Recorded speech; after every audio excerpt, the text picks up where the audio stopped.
It's day what? Day, help me out. 3. Day 3. 3. Week what? Week. Y'all don't know the week?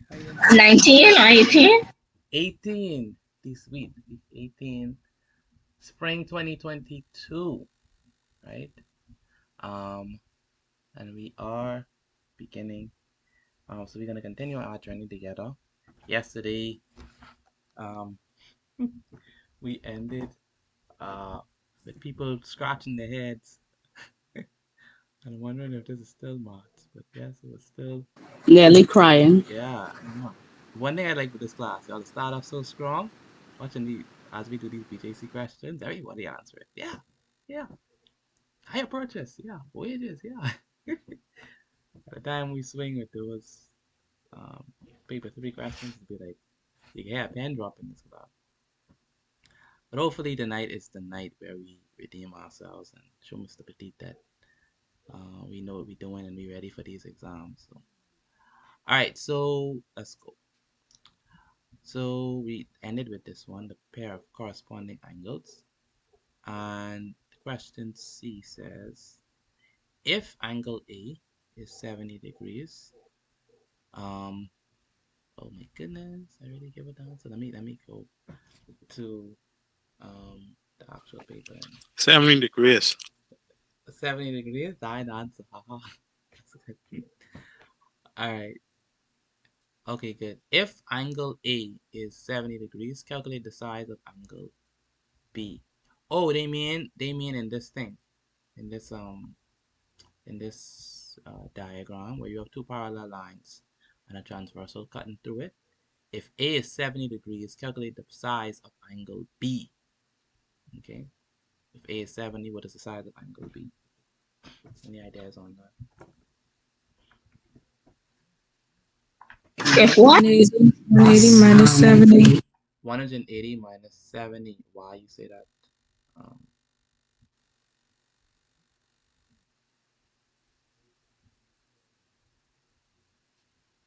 Hello? Why you say that? Nancy?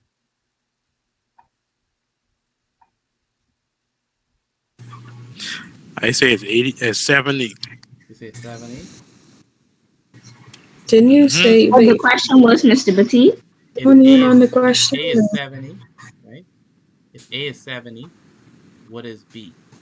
Right? So if A is 70, calculate the size of angle B. I'd say 180 minus 70. Which is what? I guess 110. 110. So why you say 110? I don't know, but it's implanted in my mind like a rule. Rule?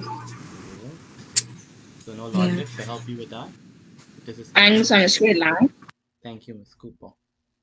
Angles on a straight line add up to 180. So if this is A and this is B, clearly they're on the same straight line. We could see that. They're on this straight line. Mm-hmm. So A and B must equal to 180. All right. And so it's going to be 180 minus 70, which is 110. There's another reason we could get this too, you know. Anyone can. There's several reasons, not only because of that. There's other reasons we could make the correlation. Anyone know? Opposite angles. We gotta find out what D is in order to get that though. Opposite angle. D, yeah. If we find out what D is, then we can say what? B and D are what? Well, we know what D is now that we find B. I'm saying if we know, before you find B, right? Another way we could do this is we could say, we could look at A and D, right? And we know that A is 70, right? And so if we do 180 minus 70, we get 110. That'll give us what the angle is for D. And then we know that B and D are vertically opposite. So that's how we could do that one. You see what I'm saying? Oh, no. You could repeat that. What I'm saying is, another way we could do this is that we could say, so we know that A is 70, right? We can say, okay, since A is 70, these two angles, A and D, are on a straight line. So since they're on a straight line, it could be 180 minus 70 to give us the angle for D, which is 110. But then we know that D is connected to B because they are vertically opposite. And so since D is 110, B will also be 110. That's another way of looking at it. You understand that? Or no? Class could be. Class can be. Okay.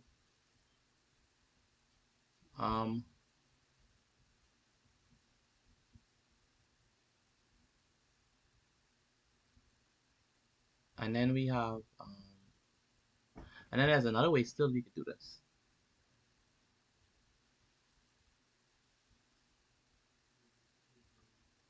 We could use, the notion of, co-interior angles.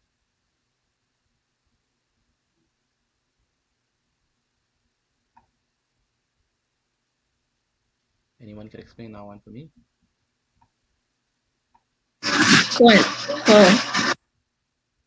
We could use co-interior angles to figure this one out. How would we find co-interior or corresponding? Co-interior. How we use co-interior to find B? Easy. So we know that. Wouldn't you have to find the co-interior first? Yeah, you'd have to find the co-interior first. So if we do the co-interior angle, so A and Y are co-interior angles, right? You agree? Because they form the C. Correct.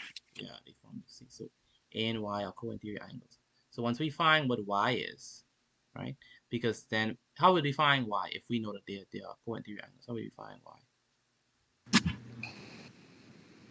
Your minus 180 from 180. Yeah. from A.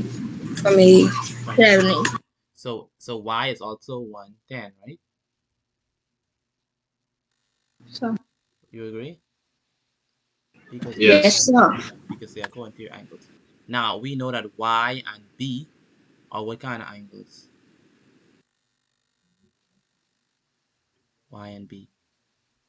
We just said that yesterday. They are what kind of angles? Y and B.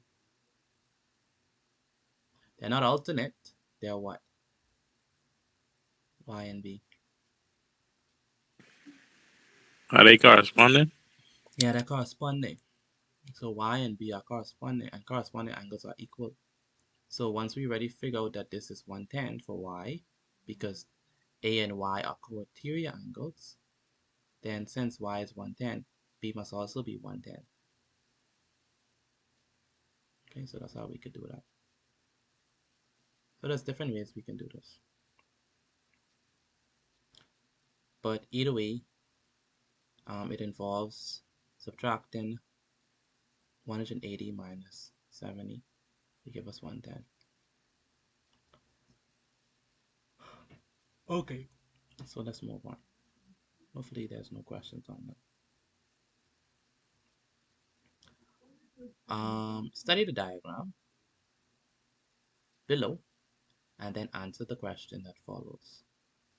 So this is a circle. We're just talking about the circle, since I was talking about the circular track. It's a good question for y'all.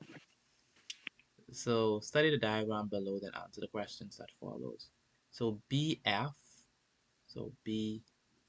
is what? It's called what? Diameter. Anyone want to second that? BF, that is diameter? I agree.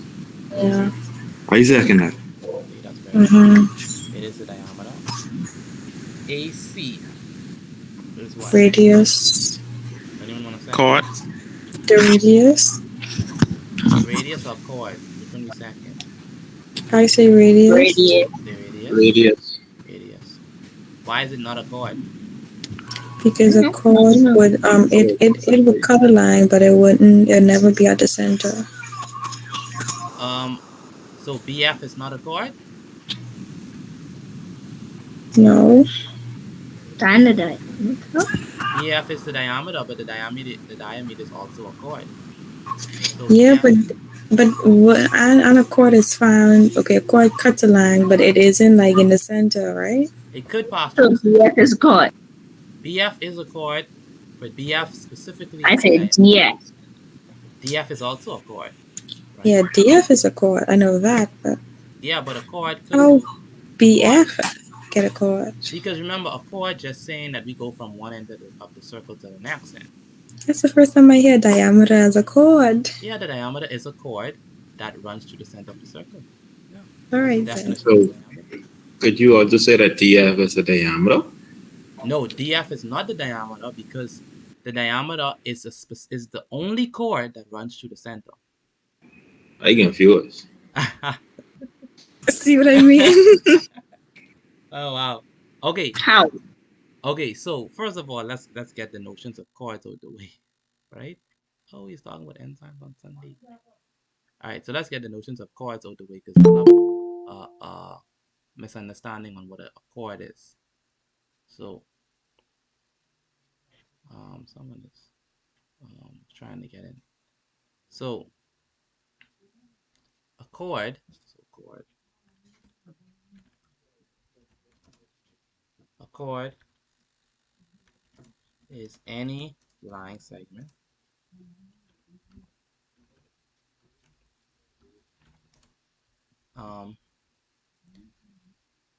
with So Mr. T, if one they would point. have put instead for BF Mm-hmm. chord instead of diameter, would they get it right? No. See, With the one bit they don't like. with Why you one putting point. chord there if But he said a diameter is a chord, but you can't put chord there because No, it's you can't put wrong. no. would you? No, So why listen. put a chord? Allow me to explain it. Can I explain it first? With one point You. on one end of the circumference and another endpoint at another end of the circumference of the circle. So that's the definition of a chord. So let me show you what I mean. Remember, a chord is any line segment that has one point on one end and the other point on the other end. So if we have a circle, let me get a picture of a circle there. So different circles we're going to draw so you really understand what we mean by a chord.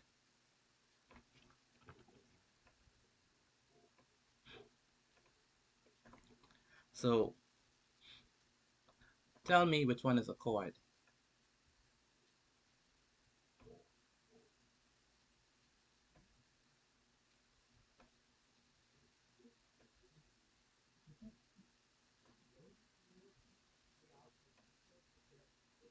All right, so which one is a chord and which one is not? Second, third, and fourth. So let me use the letters. So A, B, C, and D. Which one is a chord and which one is not? Or all of them are chords? You put B again. Oh, that's supposed to be B. Thank you. Good. Which one is a chord and which one is not? C is a chord. B is a chord. So we say what? C is a chord? It's a E. Okay, why is C a chord? Both ends touching the circumference. Good. So one end here, one end at the circumference, and then the other end at the circumference.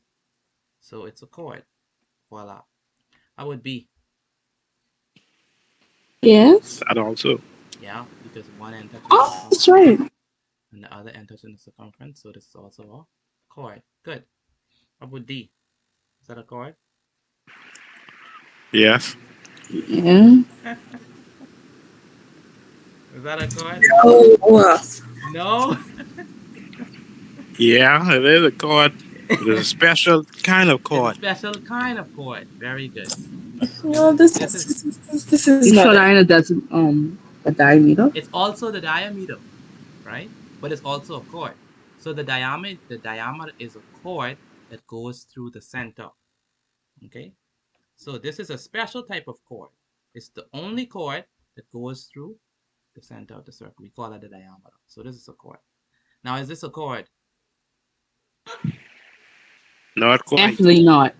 No, of course not. Not quite. One end is at the circumference. The other end is at the center. Not the That's a circumference. radius. It's a radius, not a chord. So this is not a chord. Yeah. Okay. All right. So that's the definition of a chord. Now let's go to the definition of a diameter. All right. So let me know when I can move.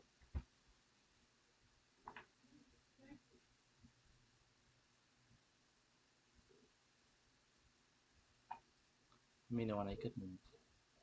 Remember, a chord is any line segment that goes from one end of the circle to the other end of the circle. You must touch both ends of the circle. Okay. Or both points of the circle, or both parts of the circumference of the circle. That's a chord. Can I move the diameter? Okay, good. So a diameter, we're going back to grade 3 stuff. The diameter, by definition, is a what? Special type of chord which runs through the origin,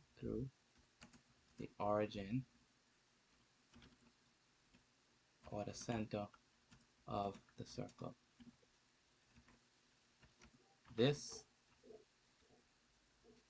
is the only. Give me one moment. Sorry, someone is calling me. Hello? Yes, sir. Great. Recording again. So, like we were saying about, hopefully this give you some time to think about it. The diameter is a special type of chord. Okay, it's the only one that out of all the chords, it's the only one that passes through the center. You made a typo Where's the typo? Describe type of at the chord. end. Okay, this only chord which passes through the center of the center of the circle. Through the center of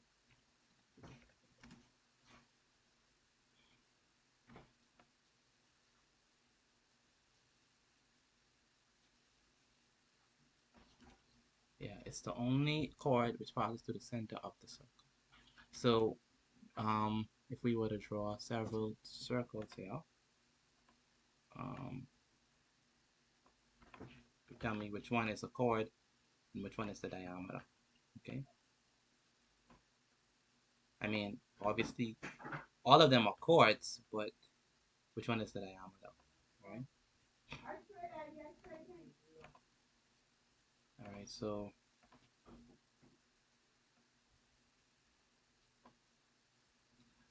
let me label it. This is the origin.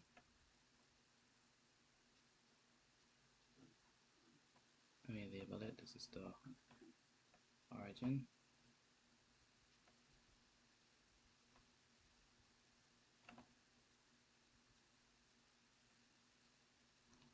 Okay, so which one is a diameter and which one is just a chord? Diameter is B on A. Oh, sorry, my apologies. So this is A.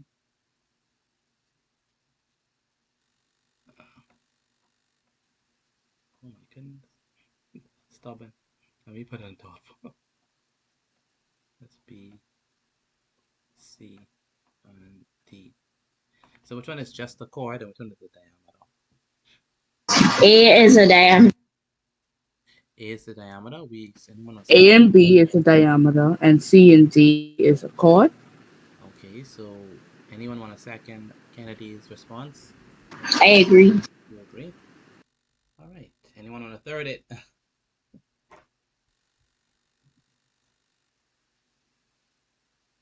I agree. Definitely. So this is the diameter. It passes through the origin. This is also diameter. It passes through the origin. This is just simply a chord. Okay, just simply a chord. And then this one is just simply a chord. Okay. Good. So now that we get those definitions sorted, I think we're ready. So is it much clearer? I don't understand already. Okay, you understand already. Okay. Sir. Okay, good stuff. So BF is what? We said it already. Diameter. Diameter. Which is also a chord. Chord. But you want to put diameter here because they want the special name of this chord. Okay, that's why it would be wrong to put chord here because they want you to put the special type of chord that runs through the origin. AC is a radius. Radius. And then DF is definitely Chord. a chord. Good. So the correct answer here is diameter, radius, and chord. Yeah. Okay, so that's that. Simple stuff, hopefully. Okay, and then we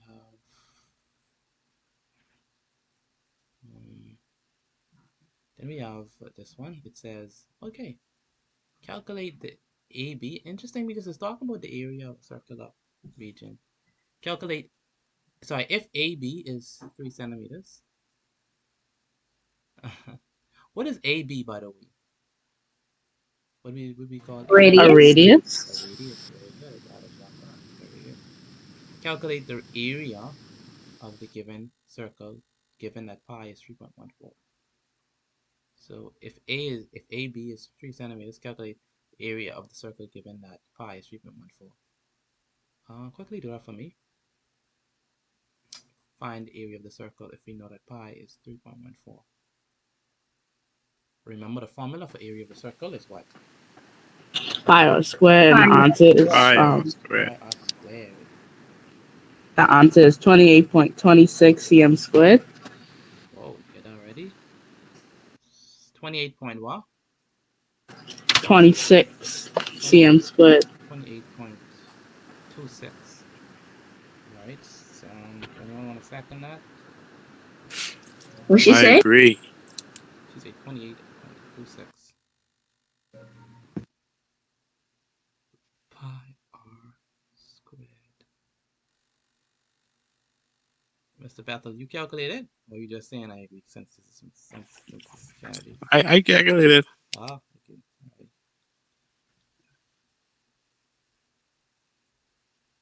Okay. Dude, you should know I have no loyalty. No, I know I don't imagine you having a calculator in your hand. You seem just to be the one to. I use the computer. Oh, okay, okay. Okay, My calculator soon come though. okay. I buy it online because we ain't had it no feel. This is what should I say? Because I never have. 28.26. Okay. Um. I hope that's no that is no ethnoderms you're eating, Mr. Bethel. Hope you don't eat no echinoderms or mollusks. It's a marshmallow banana pie. Marshmallow banana pie. So whatever that. Nice. Saying nice to dairy for.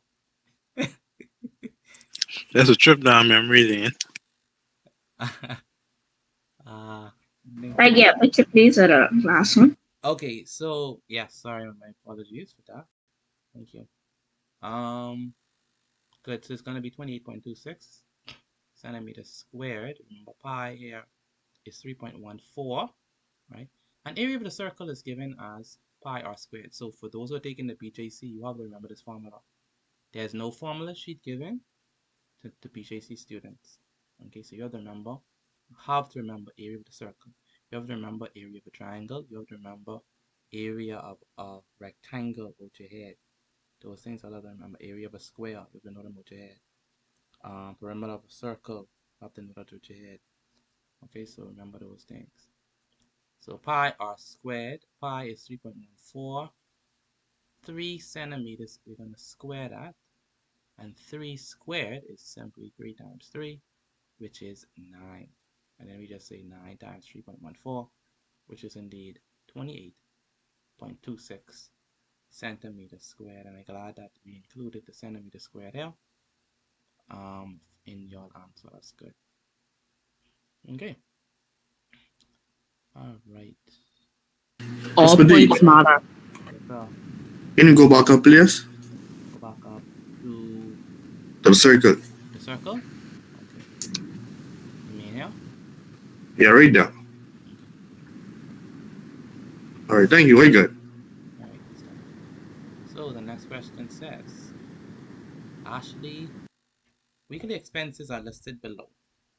So she spent $46.28 at the food store, $25.17, interestingly enough, at the gas station, and her lunch was for $15.25.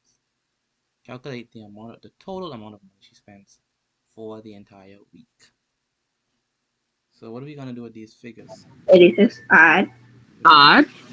$86.70. What is the answer? $86.70. $86.70. Anyone want to second that?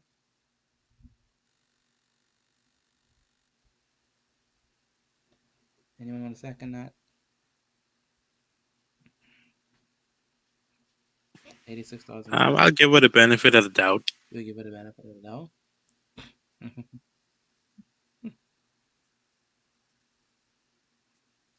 Anyone? Yep, she is correct. She is But they do that quick, though, on their hand. Why not? Yeah. All right. You literally unmute your mic to do that in school, Paul? Like literally. Yep. Literally. I said that with passion too. Like literally, she unmute her mic just to say, like, come on, like, you gotta do that unmute on the mic unmuted. All right, $86.70. Good. So let me do it by hand for those persons who need to know. No, appreciate by hand. 8 plus 7 is what? Come on, quickly. 15. 15. 5 is 20. 20. 0 goes down. 2 20. goes up. 2 plus 2 is 4. 4, plus 1 is 5. 5, 6, 7. 7. Very good. 6 plus 5? 11. 11. 5, 16. 16. Put the 6 down. Put the 1 up. 4 plus 2? 6, 6. 6 plus 1? 7. 7. 7 plus 1? 8. 8. Very good. So $86.70. I get the question. Okay. No problem. Let me give you the question. The question. Thank you. And then let me scroll up. There we go.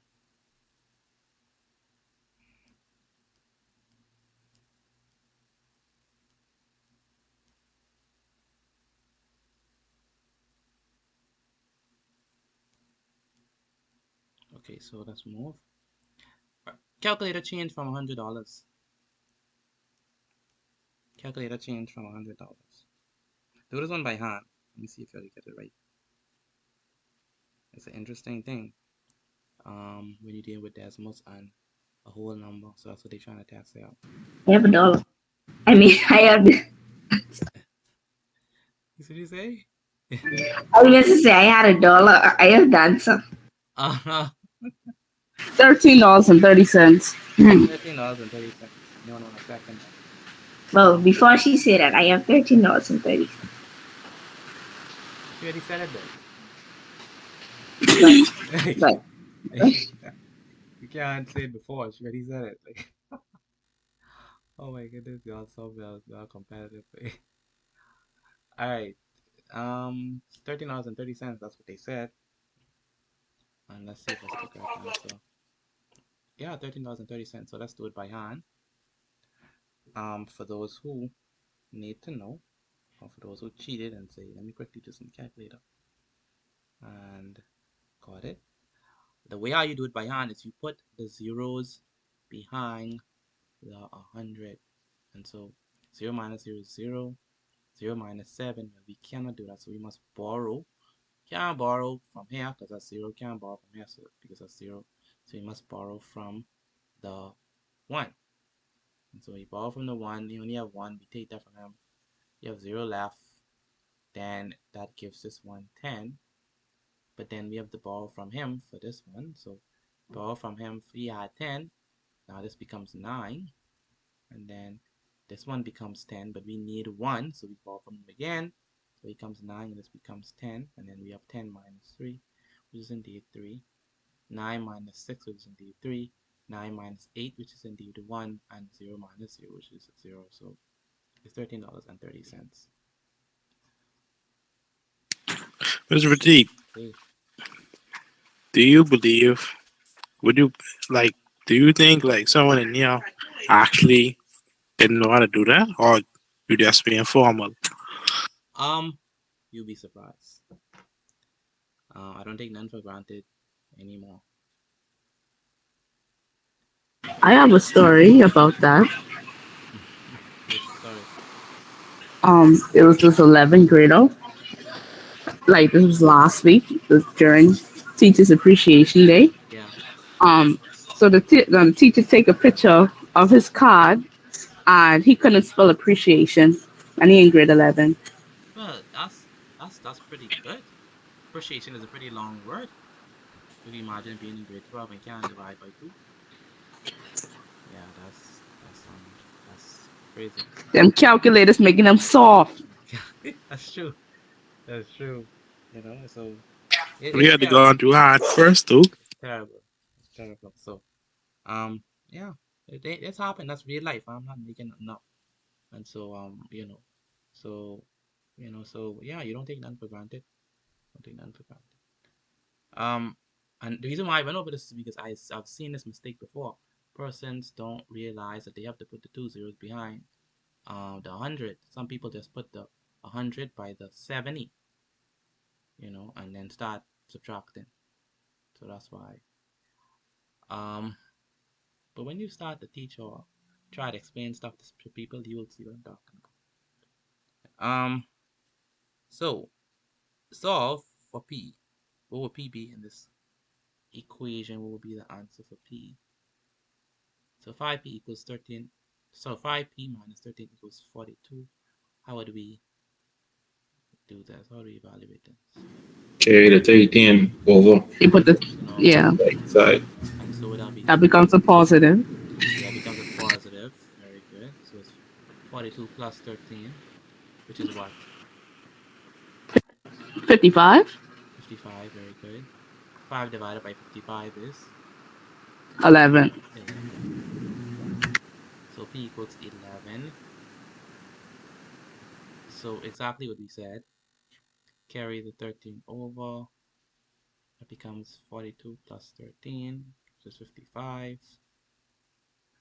We need to isolate P. And so we must divide both sides by P. I'm sorry, both sides by 5. Leaving us with just P on this side. And 55 divided by 5 is 11. Okay, so that's how we would do this. Crazy how this how it started out What you mean? compared to what we did left off on in Bgcse. I see That's how it started out. Wait, let's do it. Oh boy. Yeah. It's actually easy. You have to start. Gotta gradually bring you all to the madness and insanity. Gradually.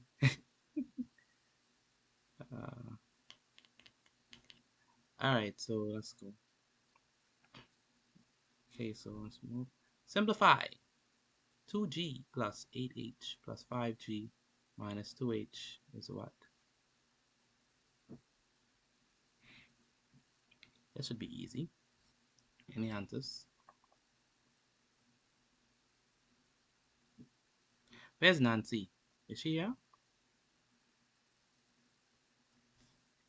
Nancy, Joseph, are you here?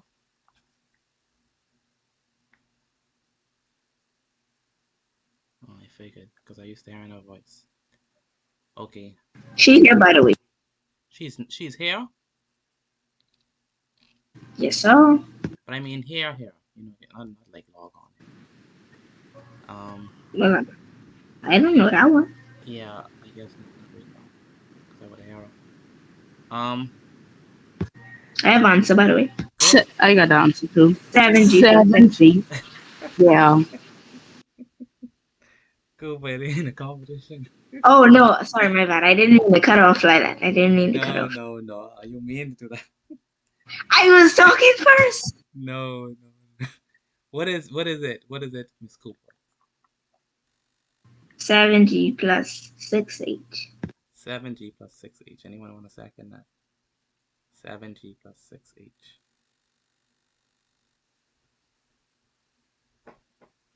7G plus 6H. No one to second it? Oh, y'all got a different answer. 6H plus 7G. Same thing.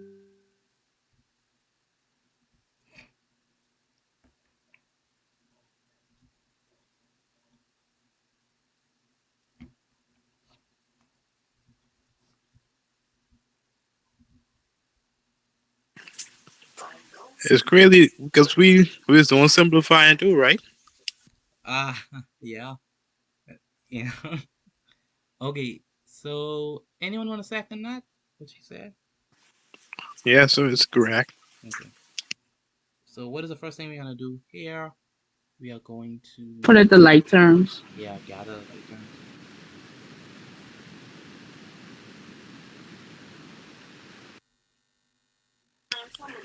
It's almost make me want to go back to the paper tree.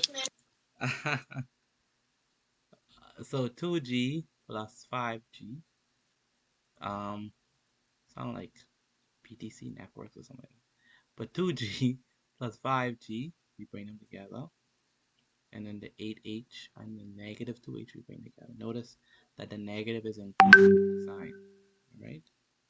Sorry, notice that the negative 2, notice that we don't just say 2H. We also include the sign. That's what I'm trying to say. 5G plus 7, 5G plus 2G is 7G, obviously. And 8H minus 2H is 6H. Okay. So that's how we would operate with this. 5 plus 2 is 7, and 8 minus 2 is 6. You just keep the variable. Okay, moving right along. Hopefully that everyone understands that. So this one. I have a question. This paper one. Yeah, that's paper 1. 16. So P equals 92. So this is a rectangle, and they're telling us that the perimeter of the rectangle is 92 centimeters, but the length of the rectangle is 28 centimeters. With those two numbers, they want us to find the width of the rectangle. You gotta think for this. If you know that the perimeter is 92, and you know that the length is 28 Subtract. of this side, what would be the width? We subtract it. Maybe not. 64. How would we do this? Think about it. Well, what I would do is I would acknowledge that one side is already shown.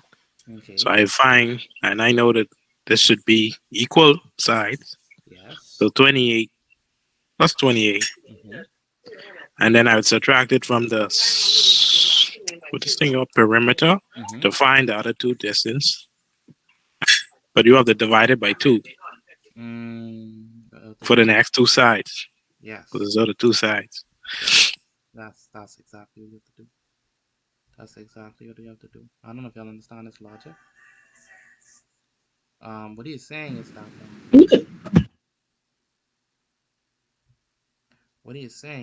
that we know this is a rectangle, right? So rectangle, certain properties of rectangle we already know, and one of them is that whatever the length of the whatever the length of one side, the opposite side is parallel to that, and also of the same length. And so what it is saying is that, hey, they gave it away. They already tell us what this side is. This side is what? 28. So this side is also going to be what? 28. 28. Very good. Good. So this side is 28. Right? We know that. And this side is 28. Right? And so only thing we need to do is we need to figure out what is this side.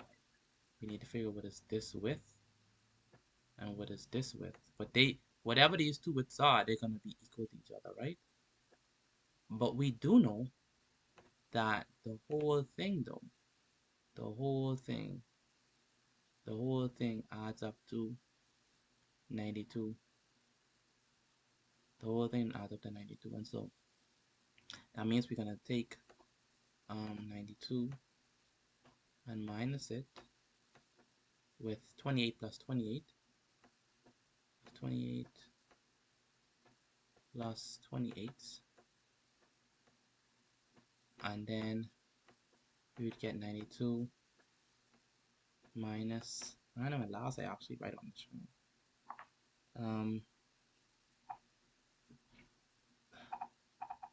92 minus, what is 28 plus 28? 28. 56. Yes, sir. 36, you said, right?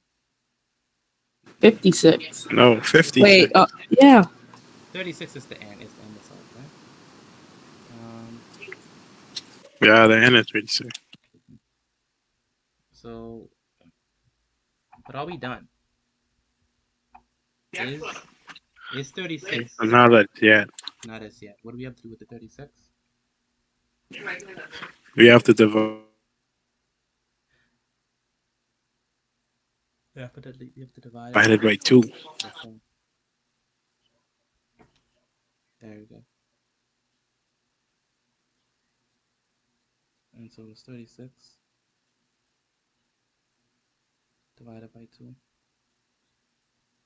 is equal to what?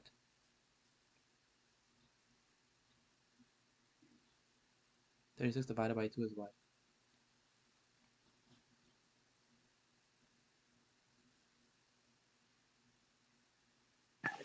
18.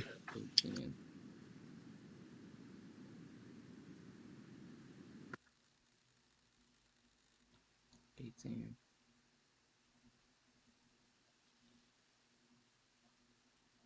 So both sides are gonna be equal to 18 centimeters. Okay.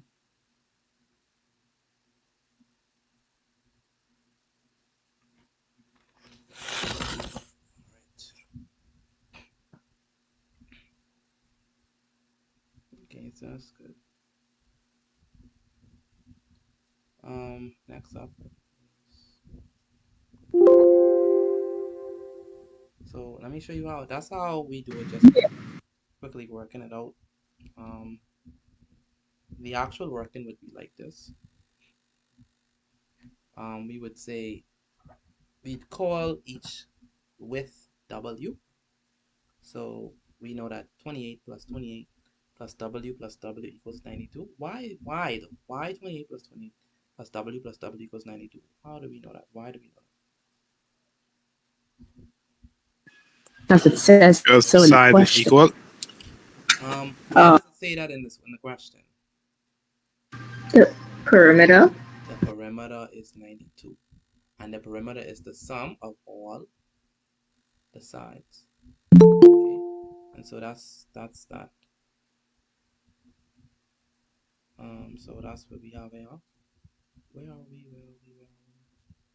So that's why we have this first line, which says that 28 plus 28 plus W plus W is 92. Okay. Now 28 plus 28 is 56. And W plus W is 2W. And that equals to 92. Now, once we got that sorted, what we got to do is we're going to send the 56 over. And then we subtract 92 with 56. And then we get 36, divide both sides by 2, and we get 18. So that's how we would do it. The algebra way. Okay? So, Alright.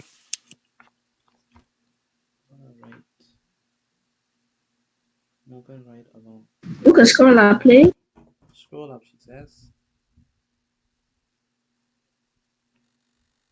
All the way up to the questioning. Yes, my good. I didn't miss too much, right? Mr. Petite, sorry for that. Yeah, I just saying, where were you? Sorry, this was in pain for a minute, so I had to do a couple of stuff, so Okay. I'm back. Yeah. Okay, that's good. get Yeah, well soon. for real. Yeah, we left you with thing up. We left you with when we was on trying to find the difference between the diameter and the chord. And I don't know if you understood that part, but that's where I think. Yes, I understood that part. Yeah, I did. Okay, that's good. I think that I think you're saying that it's a special chord. That's why it's called diameter. There's something about the diameter, so we can't say chord. We have to say diameter. I think that's the last thing I heard. Yeah, I think that's the last one. The other ones I think you easy catch. The other ones is just BJC type questions. So not All really right. really strong. If you really want to Okay. see, you could also look at the recording that I will send on tomorrow for you. Okay. Okay, so now that you're back in the game, and Cooper and Kennedy have someone to uh to be their companion in camaraderie. That's considered number 17. Mark left home. You better like Mark left home at 7:24 a.m. and arrived at school at 8:50 a.m. How long did Mark take to arrive at school? So how would we do that? And what is your answer for me? This one is pretty simple though. How long did he take to arrive at school?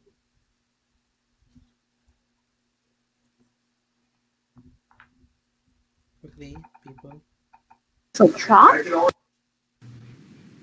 Yes, we're gonna subtract. So what is the answer? 1.6. An hour and 26 minutes? Aye. Wait, never mind. Hold on. I would say 1 hour and 1 hour and 40. What? No, it wouldn't be 40 because no, Wow. 1 hour and 30 What? in the 30s. I think so. Hold on, man. Let me do this again. Cause okay, if you really think about it, right? If I go forward, right, from let's just say 7:25 to even it off, then I go to 8:25. That's an hour, and then 25 minus from 50 leave me with 25, and then I add one onto it because remember it's 4, so it's 1 hour and I think 26. 1 hour and 26 minutes. That's the same answer we all get. He said it wrong. Kennedy's Cooper said that. Because it said how long did Mark take to get to school, and then it says that he arrived to school at 8:50, so it's going to be an hour and 26 minutes. That's just my head math. I ain't calculating anything on calculators yet. Anyone else agree with 1 hour and 26 minutes? I agree fully. Fully. Wow. Cooper, what sayest thou? This is a three-headed monster. Where are you? I only hear the two. I sleep in Marcus. I know. Okay, so the answer is 126 minutes. I know it. I know it. He was trying to do some math I thing. raised my answer like 7 times trying to figure what you want. Y'all gotta be firm with your answers. Can't be I crazy. was until he was like, no. And I was like, and then Nancy did 30. I was like, oh, Lord, I did what? Okay. No, sorry, I was calculating when I said I was saying a random number, so I was calculating in my head. Mm-hmm. Because I have no calculator and I ain't walking for one, honestly. I ain't walking for it. Okay, good. So yeah, so we just do the we know 8:50 was the time he arrived at school, and so we have to subtract that from the time that he began to go. So what time he leave home? And so that's gonna be 8 hours and 50 minutes minus 7 hours and 24 minutes. 50 minus 24 is simply 26, and 8 minus 7 is 1. So it's 1 hour and 26 minutes is elapsed time. Okay, so this is how we subtract time. Make sure I put that nice headings. So when you have to borrow, you borrow as well. Well, when you have to borrow from the hours, okay, whenever that's the case, you borrow 60 minutes. Okay, so that's the difference with this. So that 4 turns to what? 64? If you had to borrow, you would have borrowed from the 8. If you had to borrow, you didn't have to borrow now. Here, you didn't have to borrow. You only had to borrow from the minutes. If you have to borrow from the hours, I'm saying, then you would borrow 60 minutes. Do you understand what I'm saying? Or no? Yeah, but so that you're changing that 50 to. This is just regular borrowing. So 0 minus 4 can't work. So you have to Yeah, borrow. I know that, but like you borrowed a whole hour. Like, I didn't borrow a whole hour. I just borrowed. yeah, but when you have to. When I have to. Yeah, that's what I'm saying. When you asking when is the case? Is that the case? No, I'm saying when it is the case, what do you do? Oh, I see what you're saying. Okay, good. So let's say, for example, that's a good question. I like that question. So let's say, for example, that What he is question what? his question is, and you'll see his question with this question. So let's say that he left home at 7 and instead of 7:34, let's say he left home at 7:43. That's the time he left home. Let's say he arrived at school at say 8:21. Okay. So the question is, what is the elapsed time? Okay.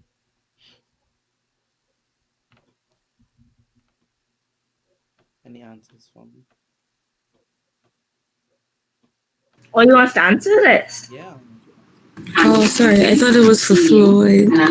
Me too. I obviously now we gonna Yeah, answer. God, just put me on the spot. Huh.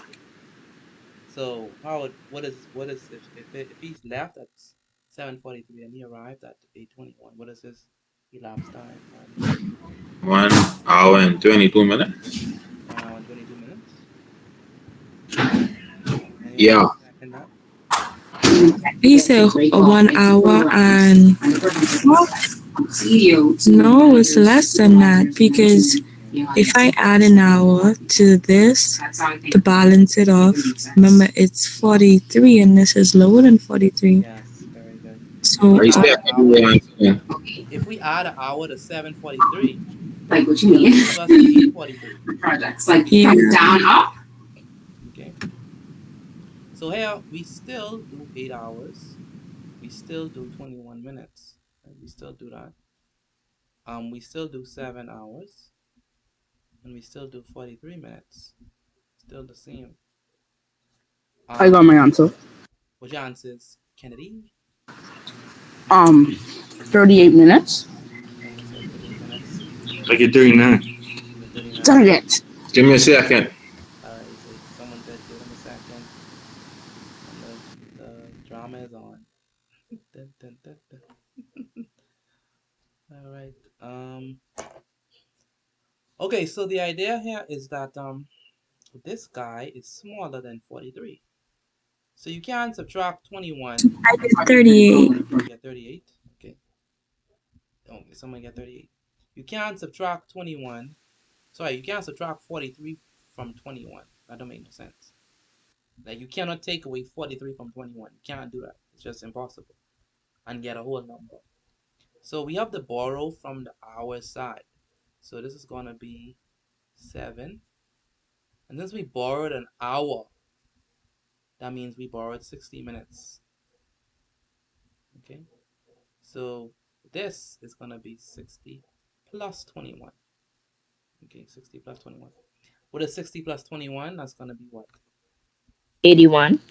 81. Very good. So we change this to 80. Now we ready to go. 81 minus 43. We could do that. 38. Or There. and that. That's gonna be 11 There. minus 3 is what? 3, 4, 5, 6, 8. 7, 8, 9, 10, 11. That's 8. 3. 8. And then 7 minus 4 is 3. 3. And 7 minus 7 is 0. So how much minutes did it take to get to school? 38. 38. 38. Huzzah! I got it right. 48 minutes. 38 minutes. Very good. So this answers Mr. Floyd's question as to what happens when we have to actually borrow an hour. Okay, this is how you do it. You have to borrow whole 60 minutes in that case. Okay. Makes sense. Yes, sir. All right, let's move right along.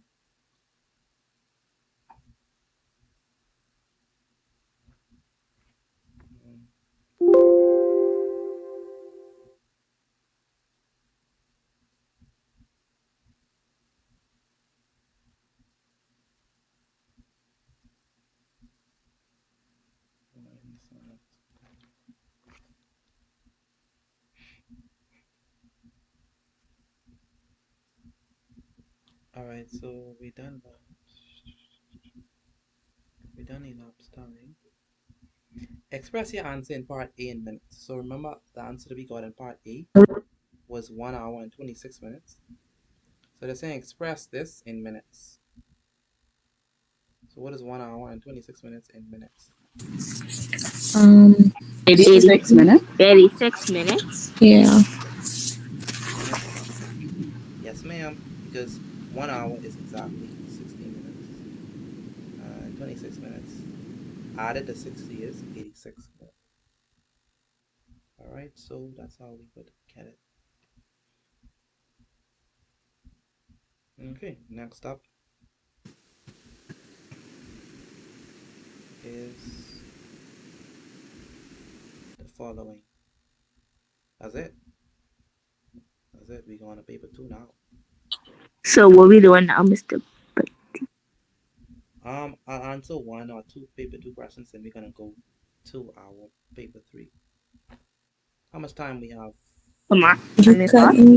You couldn't by time shortage. What? Math. Math?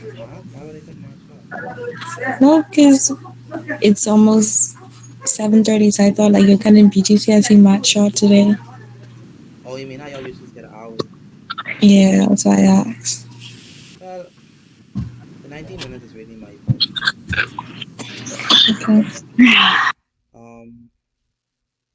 Okay, so that's if y'all could take an hour of Bgcse math. Yesterday y'all barely could sustain that.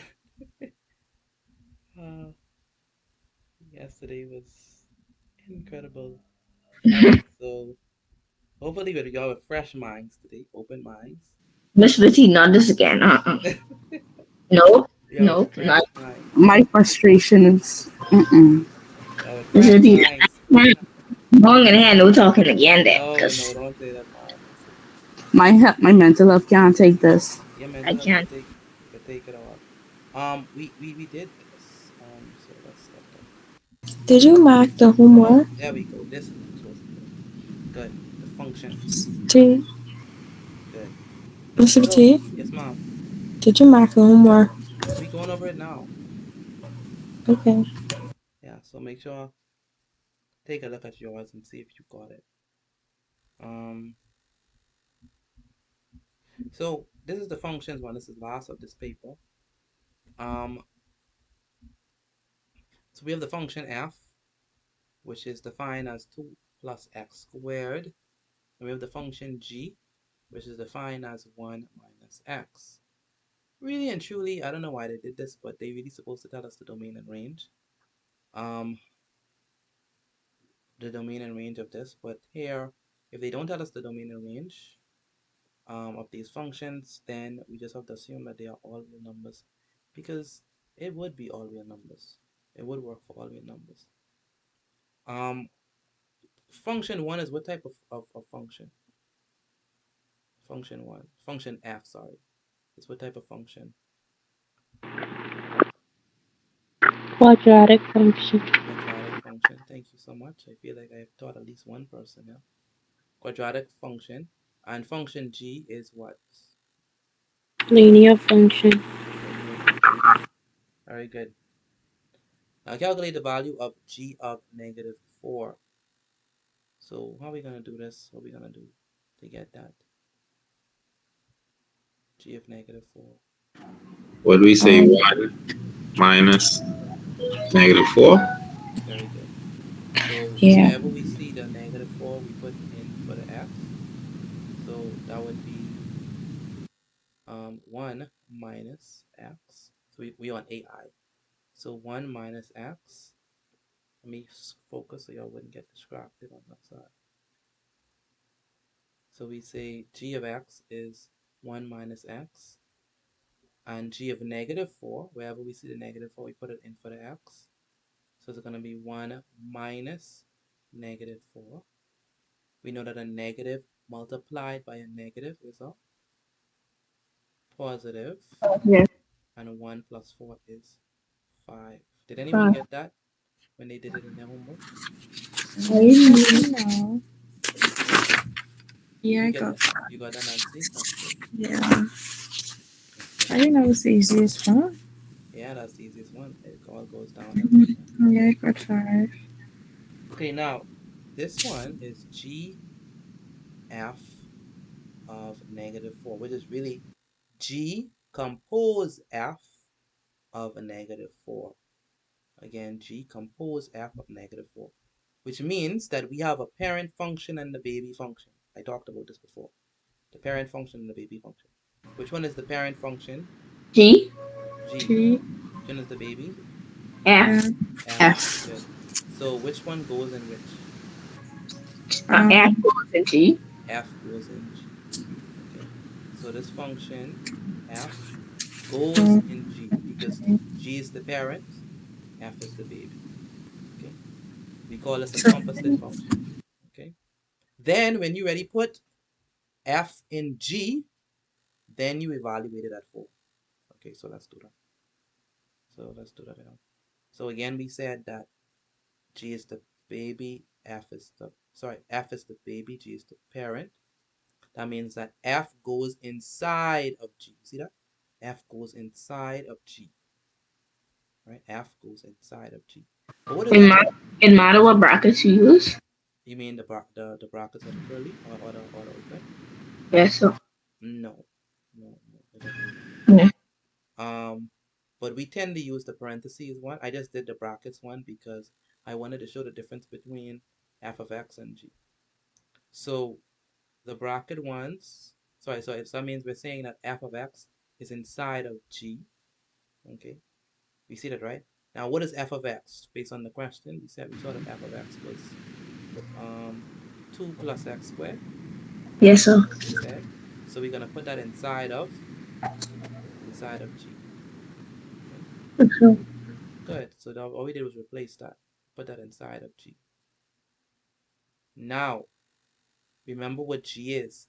G is what? 1 minus x. That's what g is, right? So wherever we see x, we must put 2 plus x squared. Think about that. Wherever we see x, we must put 2 plus x squared, because that's f. F is inside of g now.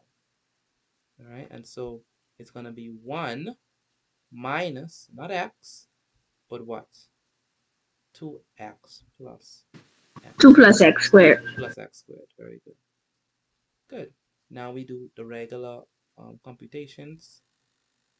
-1 multiplied by 2 is -2. -1 multiplied by x squared is -x squared. And then we have 1 minus 2, which is -1, and minus x squared. So that means that this right here is our g of f of x function. Okay, that's our g of f of x function. But remember, once we find out the g of f of x function, the question tells us to evaluate it at 4. So a negative 4, sorry. So we're going to take this -4 and put it inside of x right now. And so it's going to be -1 minus -4 squared. -4 squared is how much? 16, -16. -4 squared is 16, but we already had this negative here. -16? No, -4 squared is 16. But we already had this negative here, so we gotta keep it. Okay. So just 16. It's just 16, because -4 times -4 is positive 16. Right? -4 times -4 is positive 16. But we have this negative here already, so we have to keep that. So we have a -1 minus 16, which is -17. And so that's how we get this. I got that, but I got it different from you, Mr. Petit. Interesting. How did you get it? I actually worked out f, and then I add f into g. Yeah, so I didn't do this. This part was too complicated, so I go on the shortcut way. So what she did was she evaluated -4 in f, and then evaluate the answer she got in g. That could work too. So she find them separate then? She found them separate, yeah. Oh.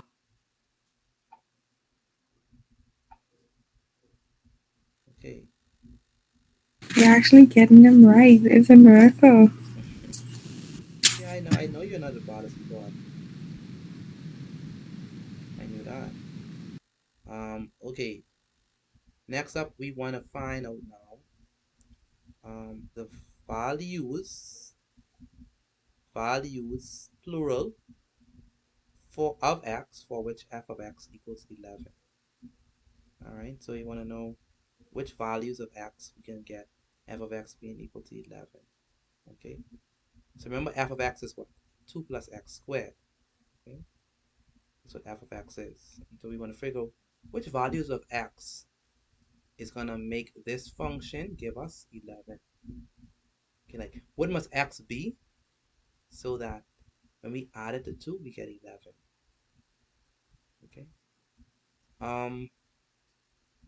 So the way how we do that is that It would be 9. It wouldn't be 9. 3. 3. No. It would be 3. Oh, we have to finish square root it. Yeah, we have to finish, yeah. So f of x equals to 11. So 2 plus x squared equals 11. Definitely we send the 2 over. So x. Can you explain that from the beginning, please? That one is the hardest one yet. Okay, so we said f of x equals to 11, right? We know what f of x is. F of x is what? 2 plus x squared, isn't it? Right? Yeah. Good. So that means that we have to say 2 plus x squared equals 11. Right? I think I follow it. Good. All we did was substitute f of x for 2 plus x squared. That's all we did.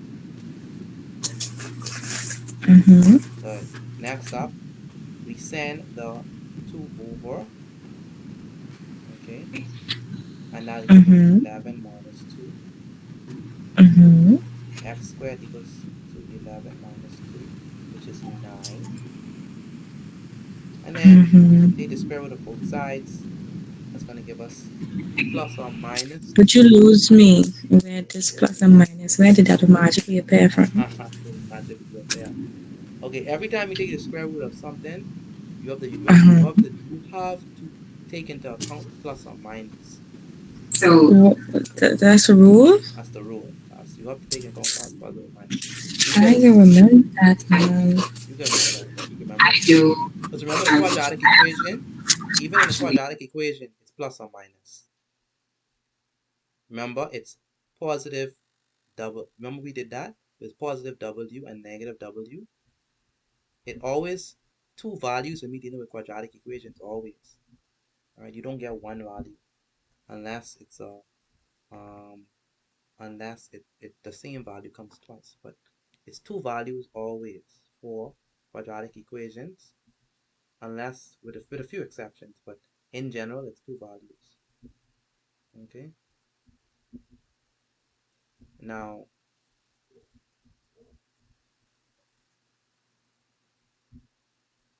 Okay, so every time this is a rule. So every time I'm square rooting both sides,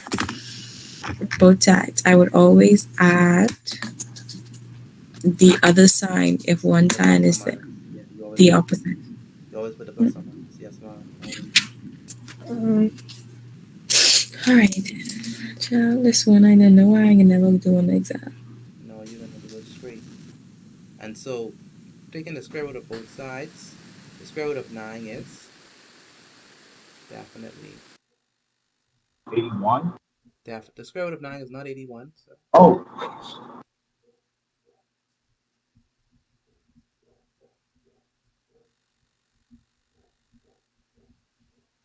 the square root of 9 is 3. 3. oh, 3. Oh, Wow. For real? 3. yes 3. 3 times 3 is 9. Oh yeah, makes sense. Yeah, certainly. Of course it makes sense. These Now, things too it's much. not that deep, Because look, think about it. We ain't really trying to be deep. Look at this thing, right? We're just trying to figure out, right? We didn't even have to do all that, right? I mean, in the exam, you have to do it my way. But just think about it, right? What must x be such that when I add it by 2, I get 11? Think about it. What must x be such that when I add it by 2, I get 11? 9. 8. So, it can't be 8 because 8 plus 2 is 9. 10. So, Oh, you if I, say 2. yeah, 2. So if I say, right, 3. 3 squared is what? 9. 9. 9 plus 2 9. is? 11. That's all they're trying to say. What value must x be such that when I square it and add it by 2, I get 11? Oh, Yeah. but then it's making us sound so we say values. I was done lost by that. Yeah, it's values because negative 3 also could work. Because what is negative 3 squared? -9. Not negative 9. Negative 3 squared is what? 27. -27. Wait, you Yeah, said Nine. it's be 9 because it wind up to positive, negative, and negative Exactly. makes it positive. Good. So it could be They still 9. swinging us, man. So 9 plus 2 is 11. So 3 and negative 3 could work. Okay, y'all sound confused. So let me give y'all another one on my own. I'm gonna make this one up. So let's see if y'all really know what y'all doing. And give y'all 3 of them. Okay, so let's do this.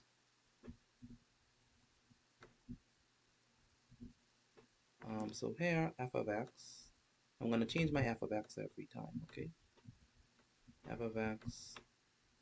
Let's say f of x equals 2. I still want x squared. This time I'm gonna add it to say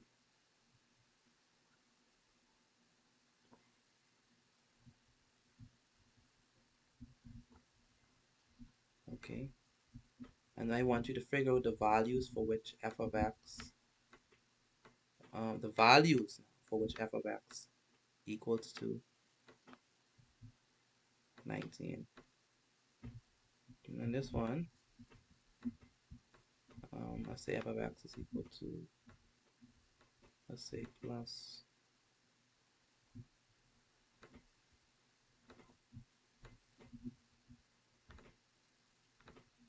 let's say f of x equals to plus x squared. And I want the values for which f of x is equal to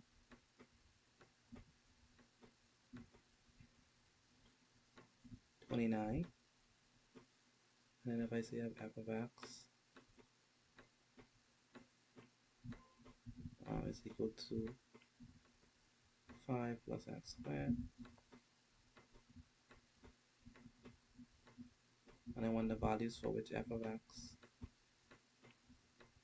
is equal to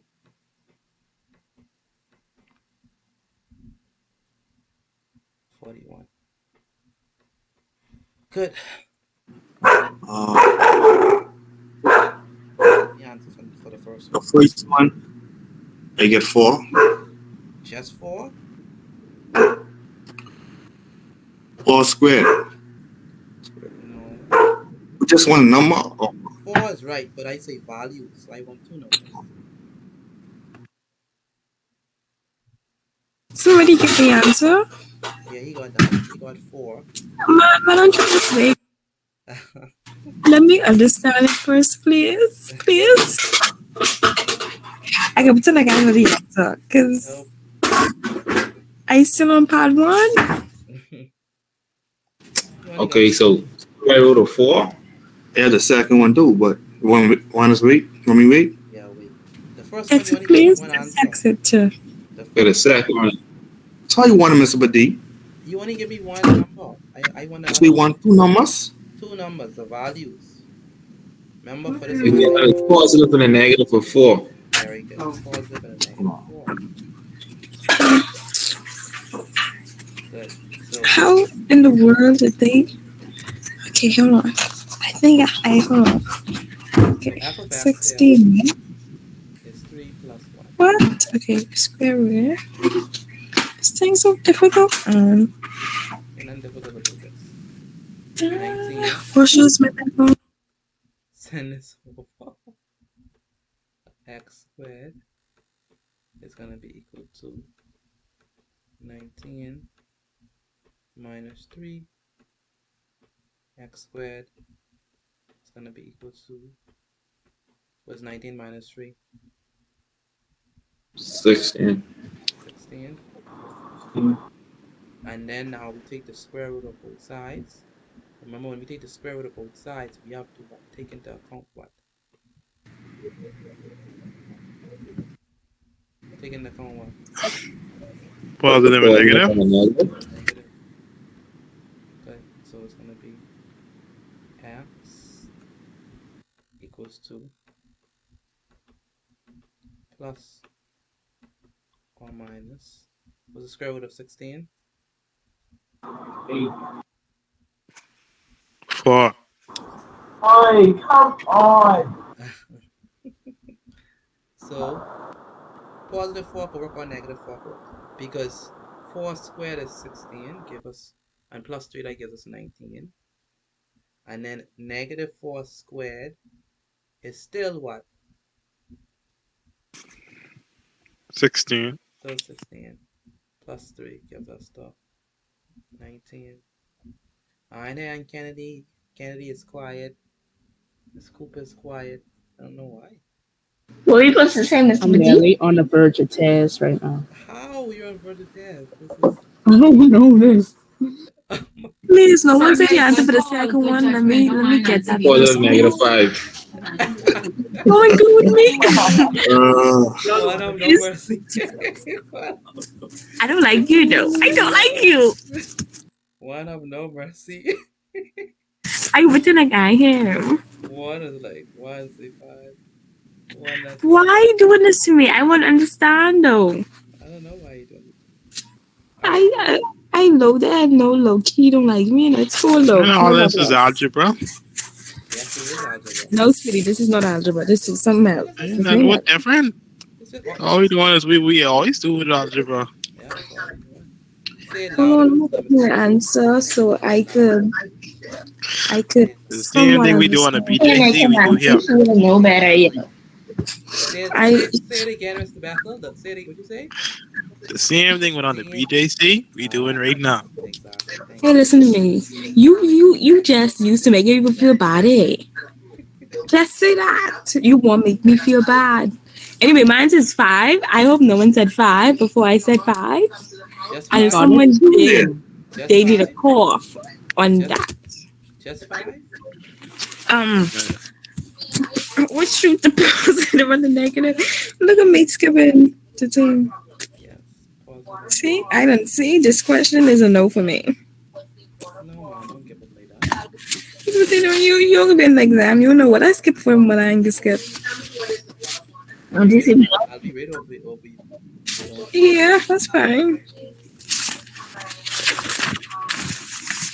Let me do the last one before I said do it before me.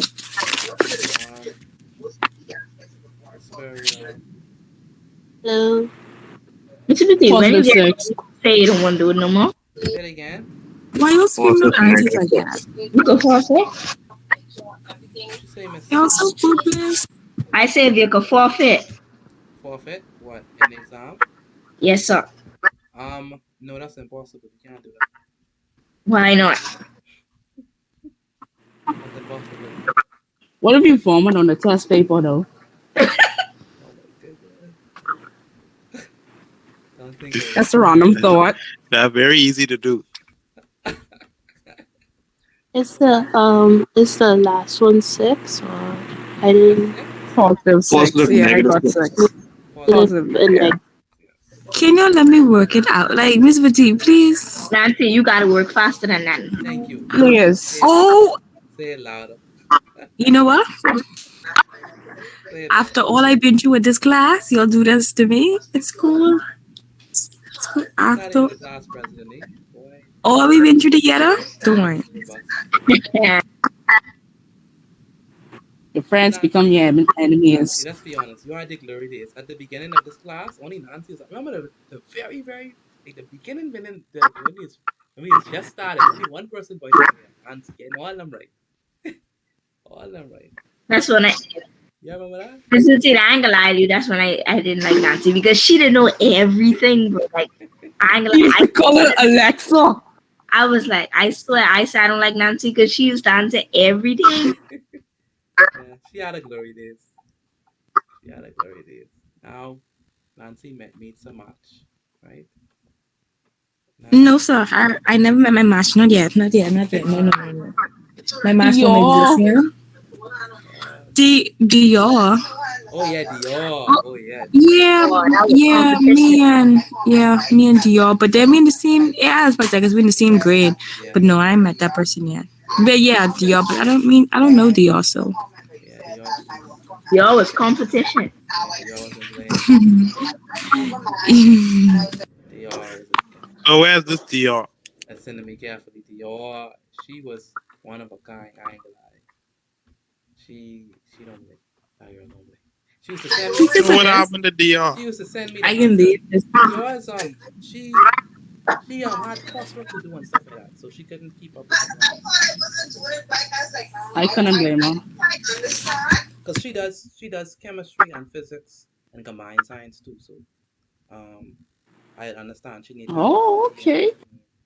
Yeah, you know also it's good too. Boros.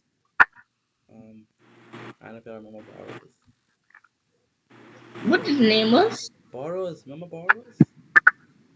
What's the last name? I mean, first name. No, I always used to call her Boros. That's how I would know. I can't remember her first name. Yeah, Boros. No, I always used to call her Boros. I remember her. Yeah, she didn't play either. Oh my goodness. Really, Daniel, it's the day to get on Nancy. You little relax. Honestly, I sadly just like half y'all. Anyway, thank God y'all don't know me. Thank God y'all don't know my face. Cause y'all just use my name loosely like this. Lionel, come on, man. I mean, but you had to do that right. You had to do that I right. do nothing. What I do? It's cool. Don't worry about that. I do nothing. I just find everyone in this group, don't worry. Yeah. Y'all couldn't even let me get the answer right first before y'all show the It's cool. Don't say that to me. Don't ask me nothing. I ain't your friend. X is plus or Nancy, minus. Nancy, so you just leave us like that? Just like that. On that. Just like that. No strings attached. Okay, do we understand what's happening? X is plus or minus 4, X is plus or minus 5, and X is plus or minus 6. Surprisingly, that was kind of easy. Yeah, exactly. It was very easy. It's just algebra all over again. Algebra all over again. When the first maths exam? Which one? BJC or BCSE? Bgcse. I don't know if look at the schedule. Okay, so let's The move on. 30th or 31st, I think. The 30th and the 31st. Okay, that's paper 1 and paper 2, right? And then paper 3 is on the next day. Paper 3, I think it's the 2nd of June. And paper 1 and paper 2 on separate days. Okay. Okay, let's move forward. Thank you so much.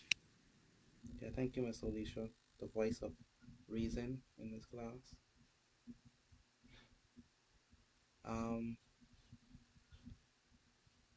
Okay, where are we? Okay, so hopefully we understand how to do that, and that wasn't so bad. I think with these questions, once you do one or two examples, you get the hang of it. Okay, good. So that's done. The next one is But Miss Petit, you supposed to have the hang of it from BJC time. the only difference here is that we square with both sides. That's the only difference. All right, so F. So they say determine in simplified form expressions for F composed G of X. So we want a simplified expression for this, and this is how much points? 3 points. So F composed G of X. So we want a simplified expression for that. Here we did G of F. Here they want F of G. So which one is the parent, which one is the baby?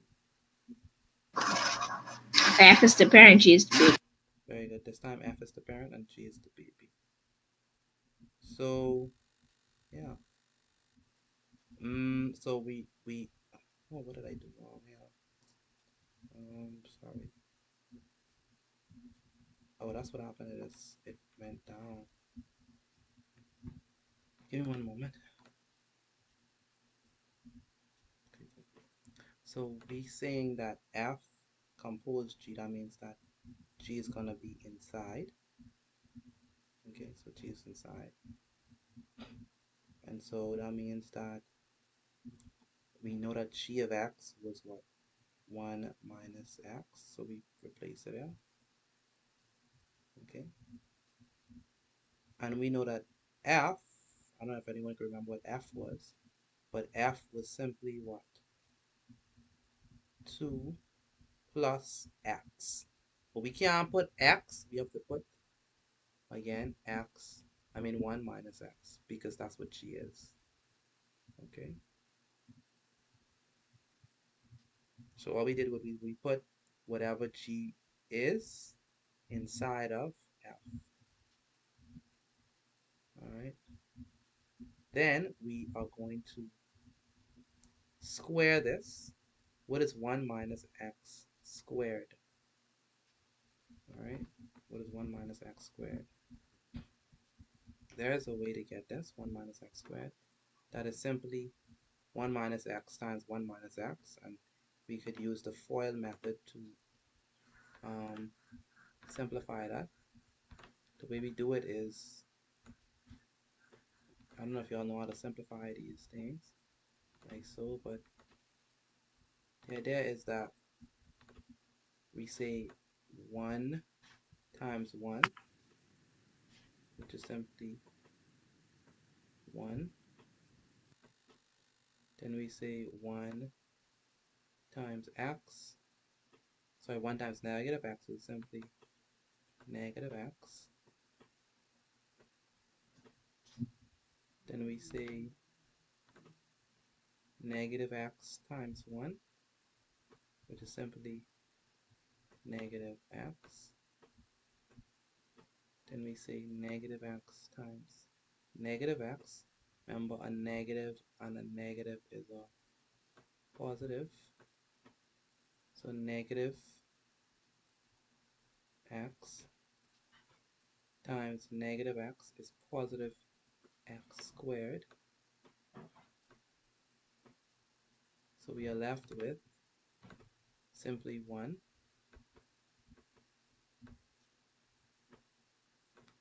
negative x minus x is what?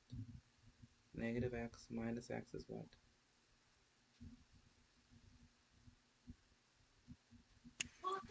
What? Negative x. Negative 2x. Negative 2x Mother. plus what? X squared. And so therefore this is exactly this. Okay? So this is what we call the FOIL method. If you want some more examples on this, it's the FOIL method. Okay. We could do another one, if you want me to. Let's do another one. Let's get the 2 from again. Say it again. The 2. Where did you get the 2 from? This is a negative 1. This is a negative 1. Negative 1 minus After, negative 1. I mean, if you could go to the first page. Where did I get what? On the first slide. Where did I get these 2 from? Is what you saying? No. Where you was all this before you came here. Oh, okay.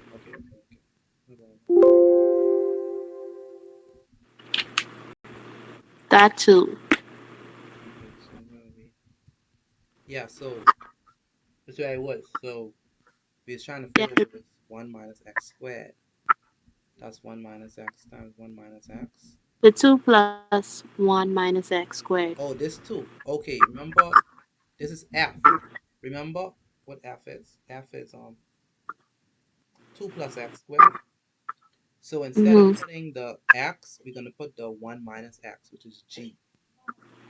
Oh, okay. Yeah, we putting g inside f. So it's 1 minus x goes inside f. That's where we get the 2 plus from. So and then we instead of putting x, we put g of x, which is 1 minus x. And so yeah. So this is going to be, so 1 minus x times 1 minus x is all of this. I should put this in a different color so you could actually see that that's exactly what that is.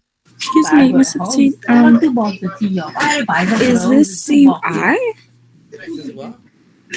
Which one is this? This is the one CI. Tell us to. So hold on. Can you show me the final answer? Because I think I lost my mind, but well, I think I don't understand where I went wrong. Determine and simplify form f of. So, yeah, could you show to the bottom? Let me see your answer. Yeah, so let's finish it off. So once we already get this, we have to do 2 plus 1. How we get 2x? 2 plus 1. 2 plus 1 is 3. And then this is the final answer here. But what I did, I just changed it so that it appears in standard form. So I want the x squared first, then I want the negative 2x second, then I want the 3 third. Okay. And so that's the final answer. How did you get? Wait. Okay, I did. Okay, my stats isn't exactly as similar as yours, but I think I followed it correctly. But we don't have the same answer. Did you add 2? Same 2? Yeah, I had 2 plus 1. But I have 2x, not 2 squared, so I don't know Let me see something. where I gone wrong. Let me see. Okay, kudos to the people who actually do their homework. Thank you, Nancy. You're welcome. I didn't say you, Miss Cooper. And look at this nice little. I always like when she do this. It's always nice. Okay, now let's go to the question at hand. Okay, so your problem, Nancy, is with this. You didn't simplify this right. So here you say 2 plus 2x. No. This is where you're going wrong right there. So excited for this. This was not simplified correctly. So that's why What did I do wrong?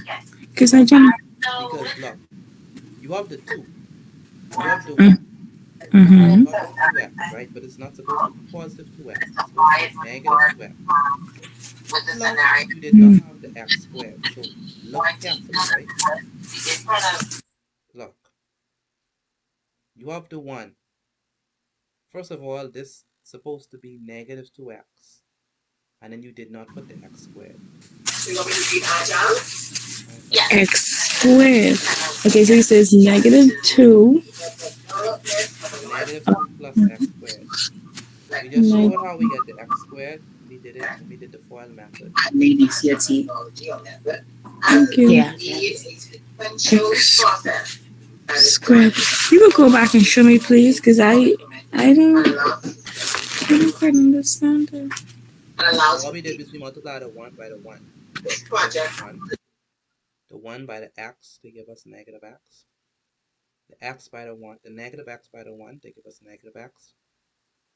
And the negative x times negative x, which gives us the x squared. That's what you did not have, Nancy. This one right now. And so you have the 1, a negative x minus x is negative 2x, but you did not have the x squared, which you're supposed to bring down. That's your problem.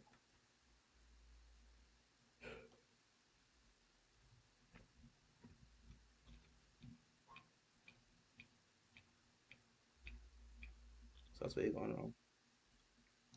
Okay. So that's how we get that.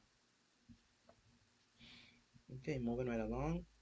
Now we want the inverse. So the inverse. Can I screenshot your answer, please, if you could do it in whole? Say it again. Can I screenshot CI, please? Okay, so next we go on to the inverse. The inverse of G. Okay. And so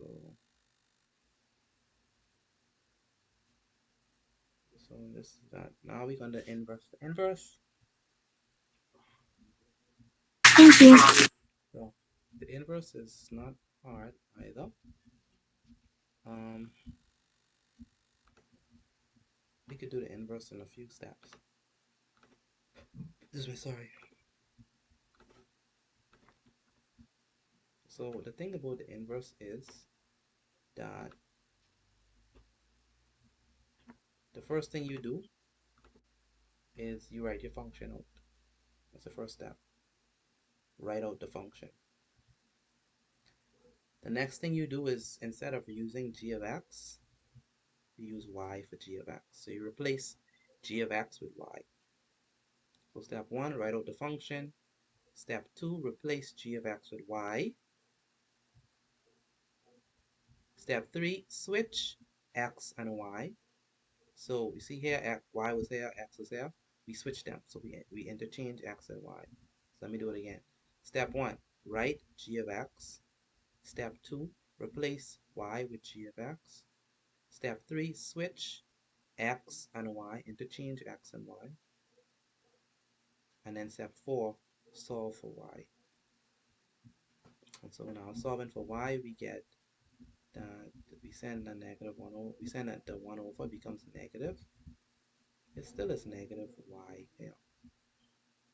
So remember we have this negative on this side. We want to get rid of it. We could do multiple things. We could either divide both sides by -1, or in my case, what I did, I just simply multiply both sides by -1. So if I multiply this side by -1, I get this. If I multiply this by -1, I get negative y. And a negative times a negative is indeed a positive y. And we take -1 multiplied by the x, negative x. And we take the negative multiplied by the negative, they give me the positive 1. And so that means that y is equal to negative x plus 1. We can write it a different way. Y equals to negative x plus 1, which means that y is equal to 1 minus x.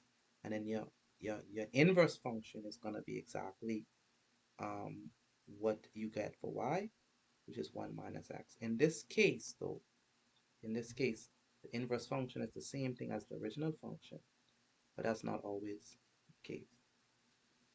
Okay, so this is how you find the inverse.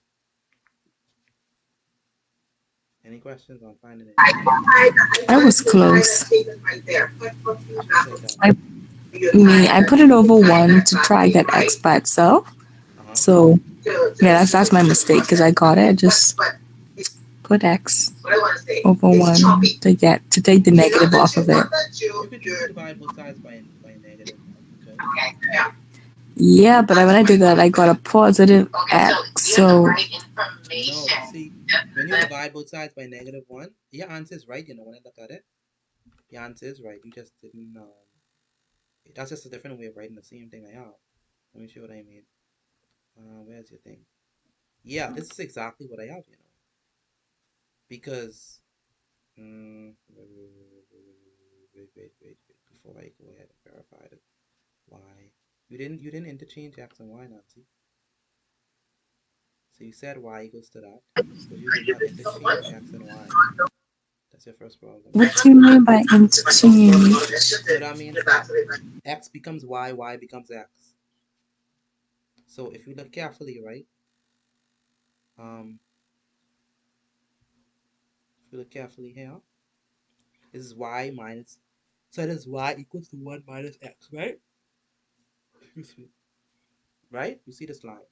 This one out. You see that? Yes, sir. Good.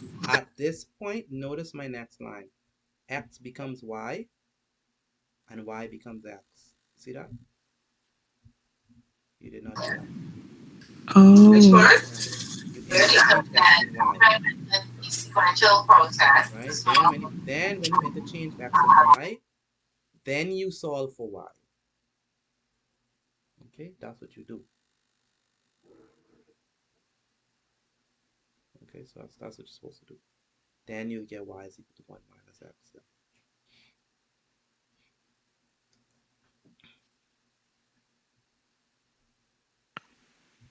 But if the answer right, would it matter? Of course it would matter. You did the wrong working.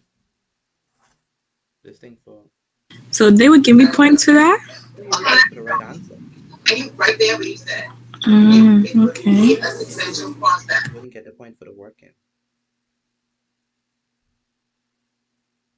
Real? You don't? Because you do the working wrong. Oh wow. Yeah, you can do the working wrong and get it right. Get the working right. If you get the answer right, you get 1 point for the right answer.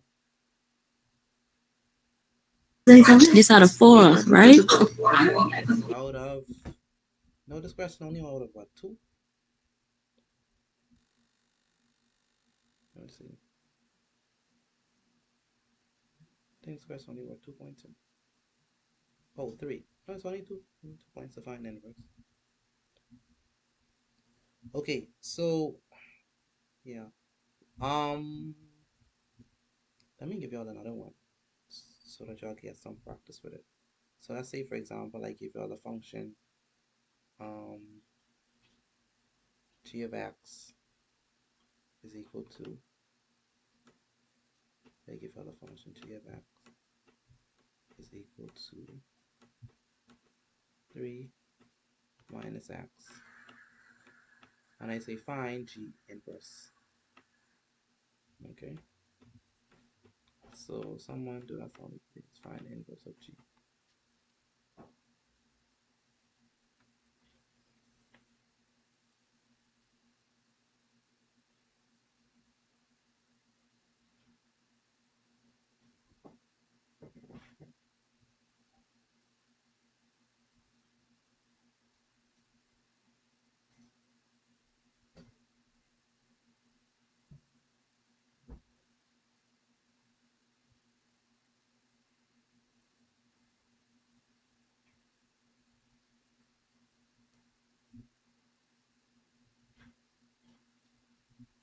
Any answers yet?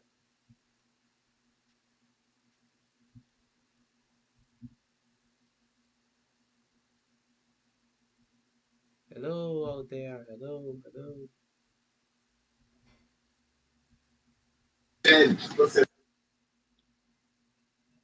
Find the inverse of G. How would we do that?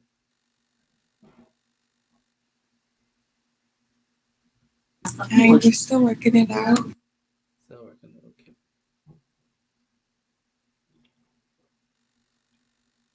Anyone else? Nope. What you say, Miss Cooper? No.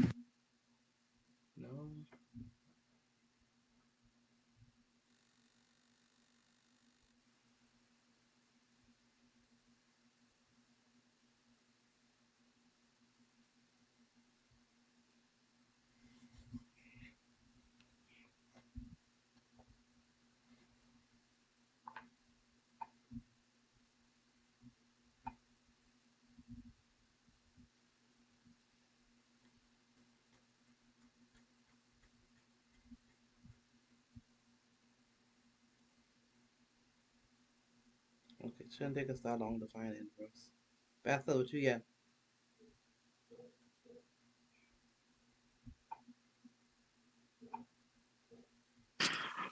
Hope. It's about answer being smart, please. What you get? What's your answer for this question? What is G inverse?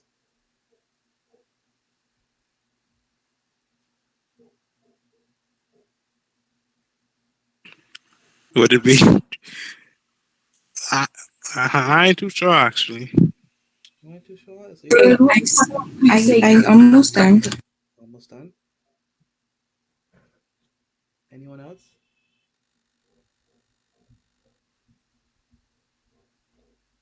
One, what you get?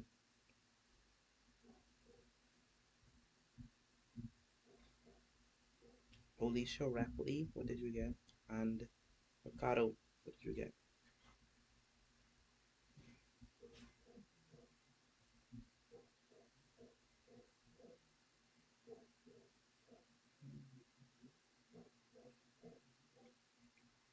One thing I can say about my BJC students, they be on point with their answers. They just hold their lane.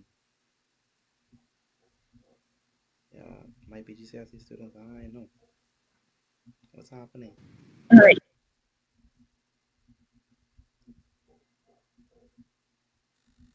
What's happening, people? I think they're still working on it. You think they still working on it all the time? The exam is finished. The exam is finished. I know wrong, but I can still give my answer. What you get? Um, I get y equals x minus 3. It's the same thing, y. And I put it over 3. Negative, 3. You put it over what? 3. Just tell me your answer again. The inverse, G of x is what? Y equals x minus 3 over 3. I don't know why I put over 3 though. I don't know. I just, Why you put over 3? I did wrong. I just did it. It's the same. I don't know. Algebra doesn't change, Like, for some reason, you could do algebra in the BJC section, but when it transfers to this, it's different. It's the same thing. Algebra don't change. So the same way how you So would drop the 3 over 3. why would you do over 3? Why would you do over 3? So just be what? Y equals x minus 3. So be g x negative inverse x minus 3. Yeah. So cause look. That right? Yeah. Yay. Look. What? Yeah, I mean because the first thing we do, we set g of x equals to y. And then that says the same 3 minus x. The second thing we do, what is the second thing we do? What did we say? We For sure. Whoa, we get the Y from? Carry over we set g of x I equals carry to y. I carry over the 3 Pay attention. The second in the thing we do group. is we switch x and y. That's the next thing you're supposed to do, Nancy. I still missed that step. What's the problem? No, I did. I switched it after I carried through, but I switched it. No. Well, I mean, you still could do that technically. That's still good. But you want to switch it before you do that in general. Okay, so x minus 3 is equal to negative y. Negative 1. Then the next thing we said they do is we multiply both sides by negative 1. Negative. Why put negative? I didn't lose no 1. It's the same thing. And then I got x And so minus this negative is going to go with that. Negative x.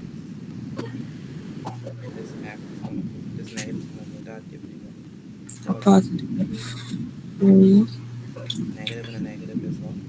y. So why would you divide by 3? I don't understand why would you divide by 3. I drop it. I didn't know. So and then so what? So that's how I got negative 3. Then when I put it over. Wait, what? What did I do? So how did you end up getting 3? Because I got x minus 3. So. Minus 3?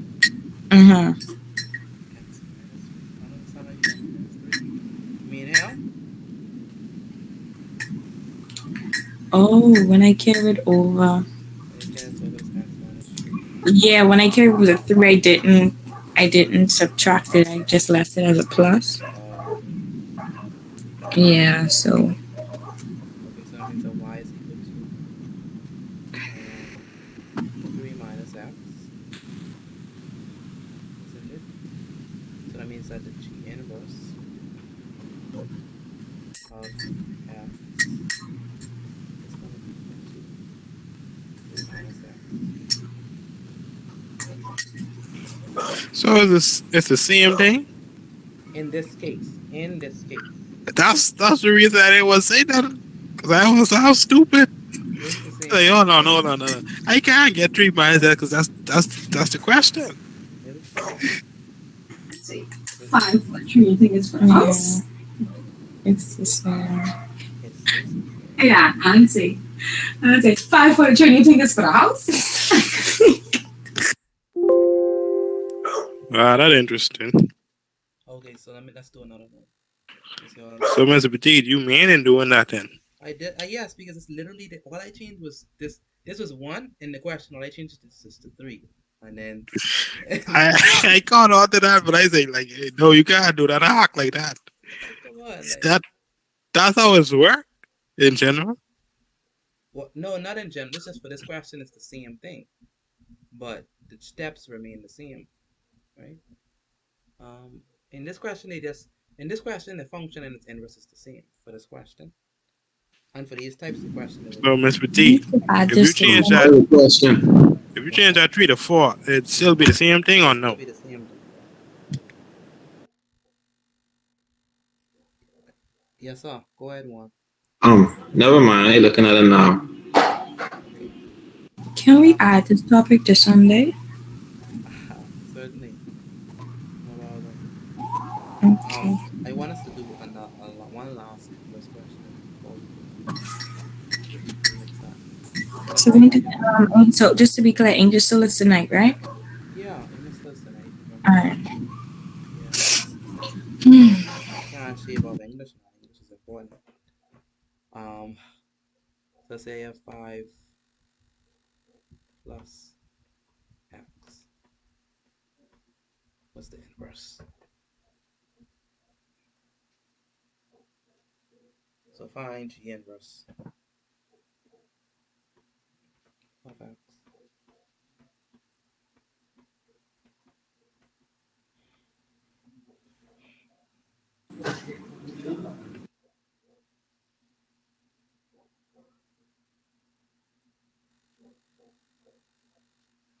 And just in case anyone thinking it, it's not 5 plus x, okay? You give us another one? Huh? No, I mean, it's not, 5 minus x. the answer is not 5 plus x, okay? So you want us to do this one? I didn't even see this. Yeah, do Sorry. this one, do this one. Find that one first. It's taking me 5 minutes because it's get complicated after I flip it. It's algebra, just regular algebra. You So say Ms. that. Didi, it wouldn't be 5 minus x. I know we. I know we. Hmm. Let me try it. Hold on. Do the steps. This thing is rack my brain, man. The first step, we know the first step. We're going to find the inverse. Y equals 5 plus 3. And then you carry. No, I flip first, right? I don't know. Switch first. Don't carry first. Switch first. Oh, the mic. Why my mic always?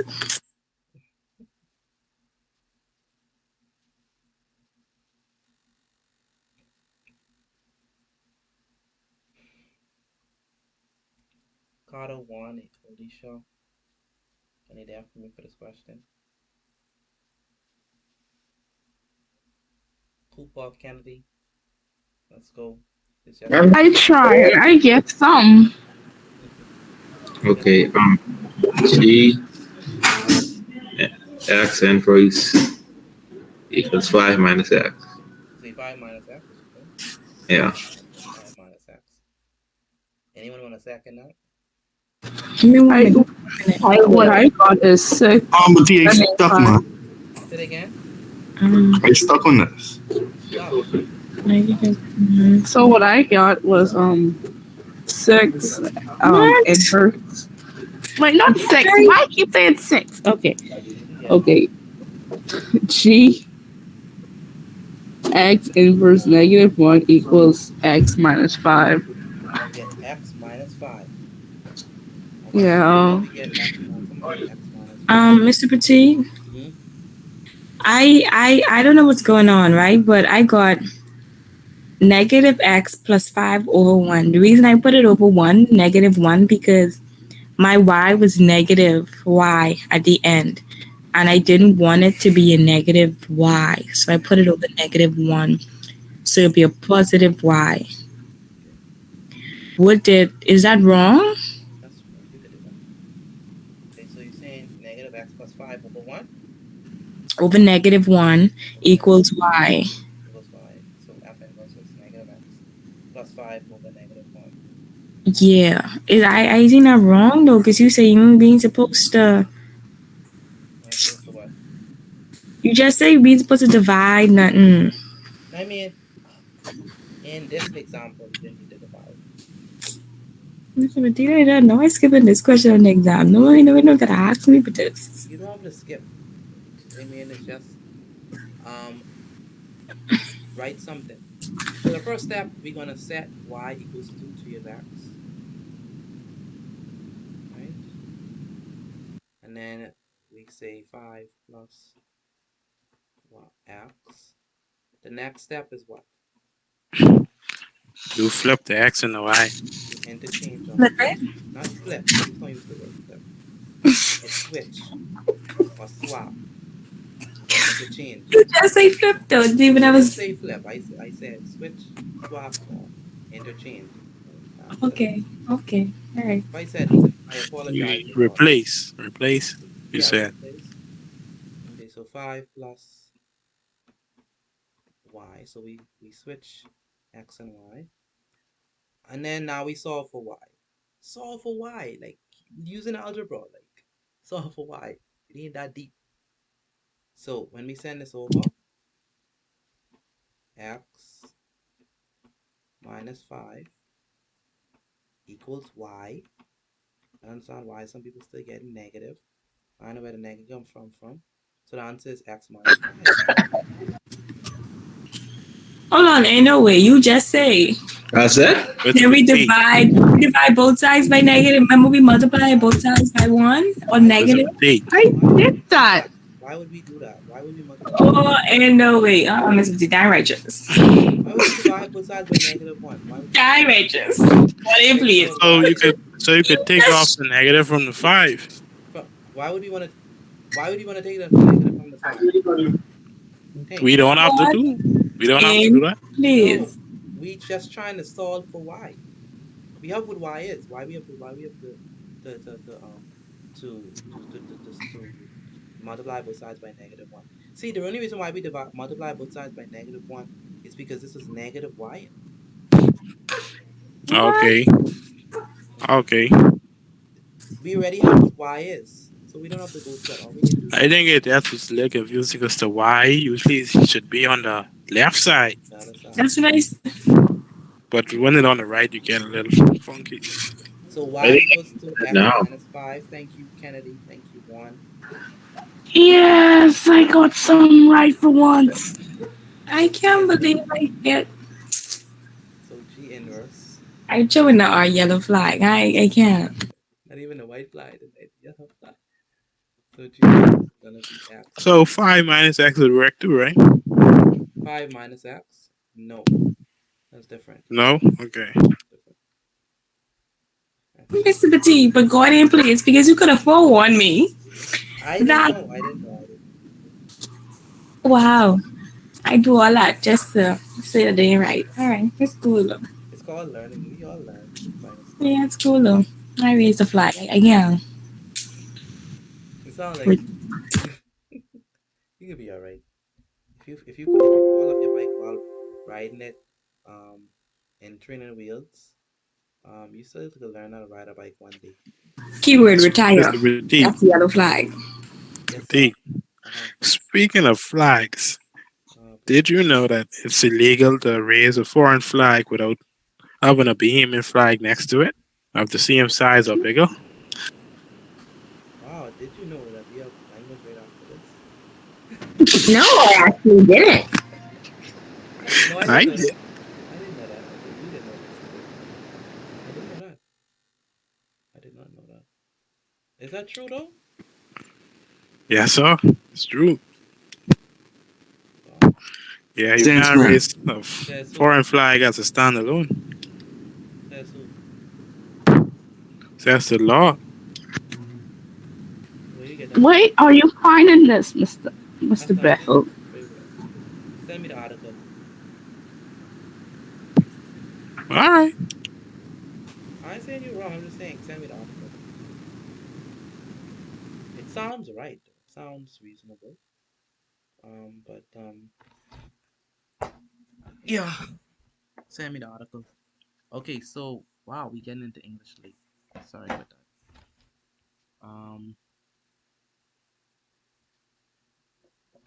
Because my BGCSE students, name the BGCSE students, please. They couldn't get how to get an inverse. So, name them. Hey, man. I think I get it now. You get it now. Okay, that's good. I can see the gist of it, you know. Yeah, that's Yeah. that's the gist. Like, you should answer just by looking at it. Oh my goodness. Let me give you all one for homework before I go. I want you all to find the inverse of k. So find the inverse of k of t. So for homework, find so d, right? Find the inverse of k of t. Sort of different.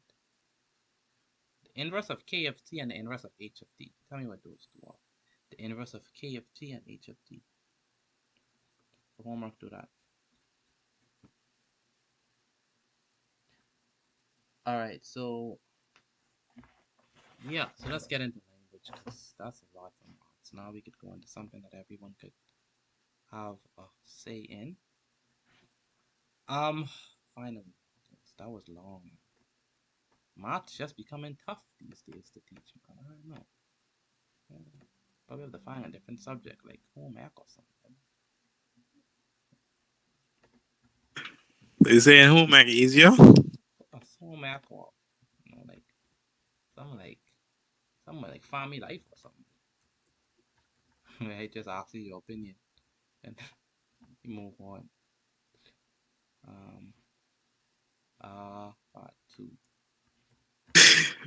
Hey, family life was that easy? Family life so easy. What do you think about self-esteem? Why not the bully? What is friendship? What is your opinion on discipline? Shoots. Class over, and that's it. Our teachers give out free grades. That's a like. Family life, man. No one cares. Topic: Ethos, Locus, and Pathos, Part 2. We talked about ethos last week and we covered our notes. What is ethos talking about in general? What do you remember from that ethos?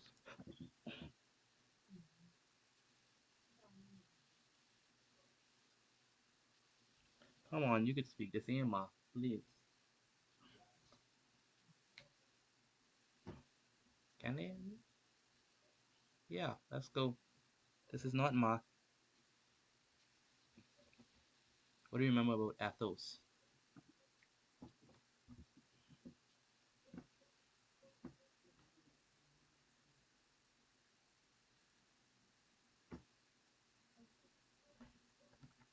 Hello?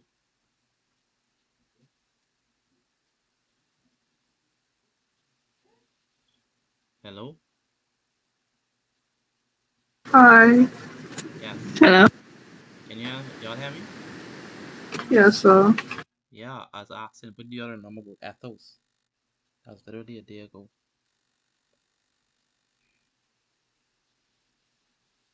I remember something about credibility. Credibility, yeah. That's one That's thing. so logical. Yep, logical. Thank you. Ethos. What do you mean It was by ethos? The writer's ethos. like if Setting a then foundation. it's established credibility. Credibility. Yes. So Setting a foundation or setting a good foundation. Very or good. base like persuading, like give like a base persuasion. Yeah, a base for persuasion. And what do they have to do in order to set that good foundation? They need to what? Um, I guess have the resources. I guess No, establish based on like what I tell y'all. Come on. base. To Being be organized. organized.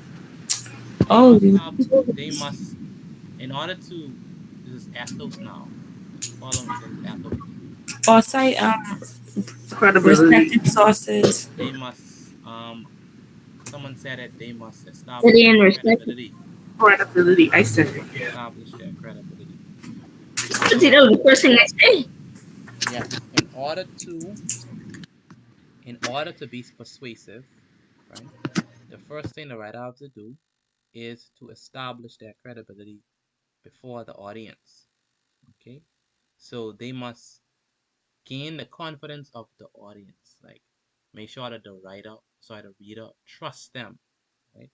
And what are some ways that an author can establish credibility? Being organized. By appearing organized, yes. By what else? Studying respected sources. Yes, citing sources that are respected. Have a good appearance. Yeah, that's the same thing. Have a good appearance. Um, Your context. Yes, letting your context match what you're saying. Letting the language fit the context, yes. Meaning well, like What do you mean by meaning well? so we have to think. as in what you're persuading actually is. Say it again. Letting the language fit the content. Yeah, we talked about that. But meaning well, let me say meaning well. Someone was trying to explain that. What do we mean by that? get the reader's attention. No, meaning well. Meaning well. Remember when we Better said vocabulary. no, meaning well. We said that one of the methods that the writer could establish a credibility is by meaning well. In other Yes, words, sir. what does that mean?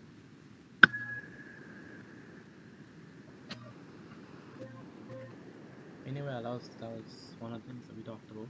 That is It'll when grab attention. that is when the writer appears to be ethical or well-meaning.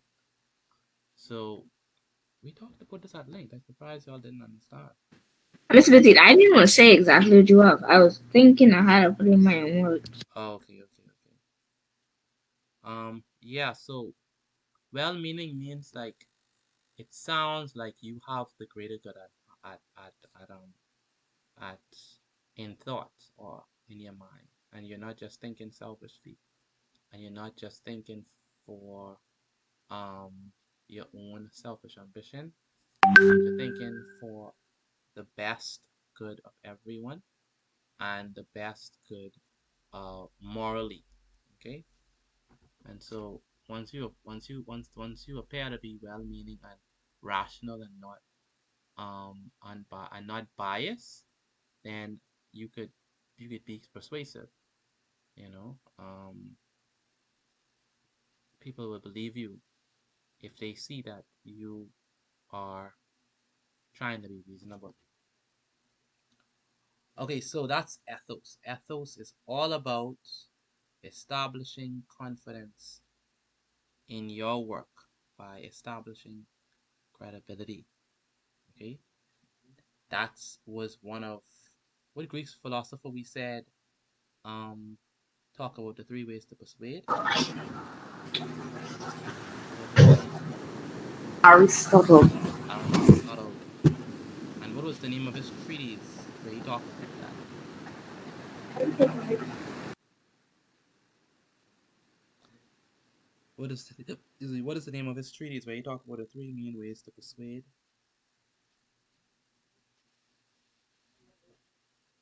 What you asked? What was the name of Aristotle's treatise? Wasn't it the same three things right there? Ethos, logos, and pathos. No, what is the name of his treatise?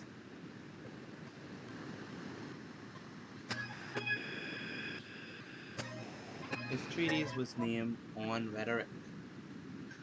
On Rhetoric. Yeah, I was looking at the word and I didn't know how to say that. Yeah, okay. And he said there are three ways to persuade. What are the three ways? Ethos, Those logos. logic passes. Very good. Ethos, logos, and pathos. Now, ethos is, like we said, credibility. Logos is what we're going to talk about tonight, and pathos is what we're going to talk about tonight. So in your writing, make sure to establish ethos by writing relating to, or by writing using language that fits the context, by citing sources, quotes, or whatever things, by meaning well, by appearing organized, by sounding mature, by avoiding grammatical errors and those things. Logos. So this is the notes for today. Logos, from which the English word. What English word do you think comes from this word? Logic. Very good. Logo. Word logic. Kennedy on point, man. You on fire. Is derived. Refers to the knowledge or intellectual reasons. That makes no sense. If you look at that word, you're going to take a logic. I don't know how she thought about that. She probably heard about this before. Maybe. Yeah, probably. Knowledge or intellectual reasons a writer brings to the argument. To appeal to the audience's mind or intellect. So logos is a very important part of your writing. This is where you are going to use sound arguments, right, to convince the reader of what you're saying is true, and those arguments is going to appeal to the reader's mind, giving them well thought about reasons. Yes, ma'am. After class, I would ask you something, please. Yeah, no problem. And so it is always important. It is always important.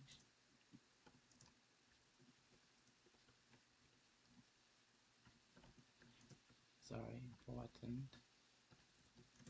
to appear well informed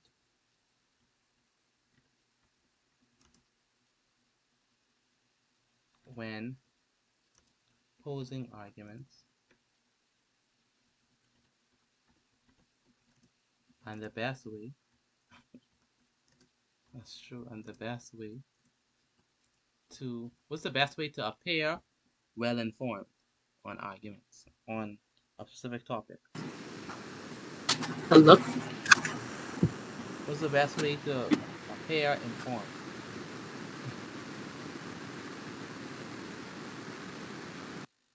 look informed, look decent. That's the same thing as appearing. What's the best way to look decent? What's the best way to look decent? And the best way to When you have like evidence to back up your point. yeah, that's true. But it's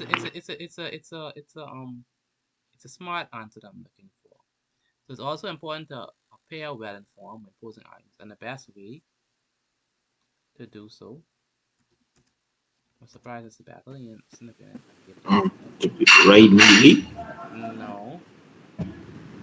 The best way to do so is to be well informed. Wow, that made no sense. No. Makes any sense. What's the Miss best way to Petit, look? I knew What's you the was best gonna say way? that. Oh my What's god. the best way to look clean? to To be get the haircut.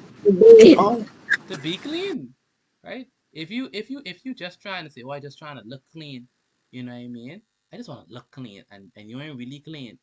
Then one of these days, just like what happened today in school, when they say everybody take off your shoes, and then they take off your shoes, and then one of your socks um is green, the other one blue.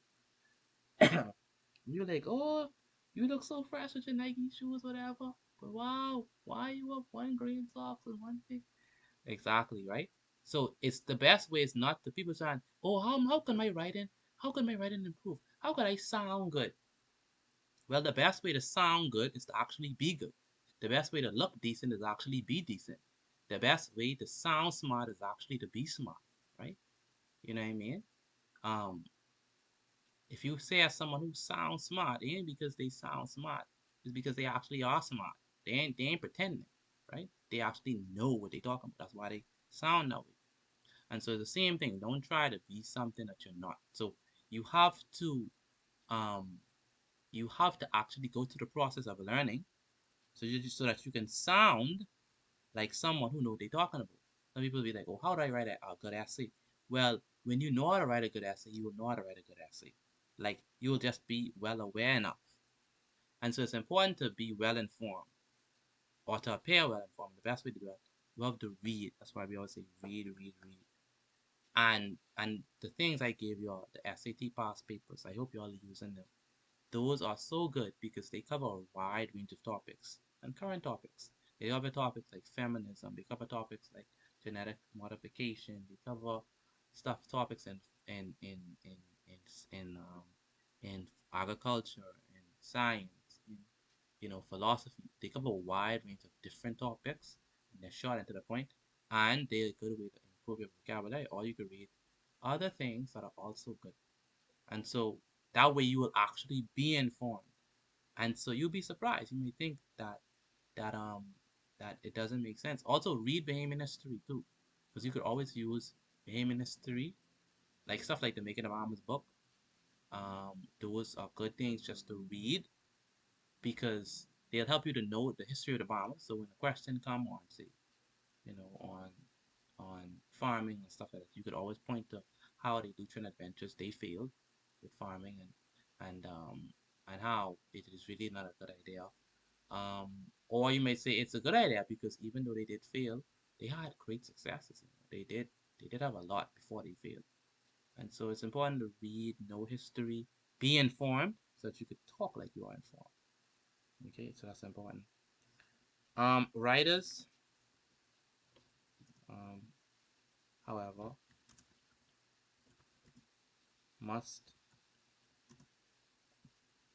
consider the particular forms of logos that will best suit the audience and the context of the essay. So logos is appealing to their mind. Logos is when you give those sound reasons. That's why your reasons when you plan have to be strong.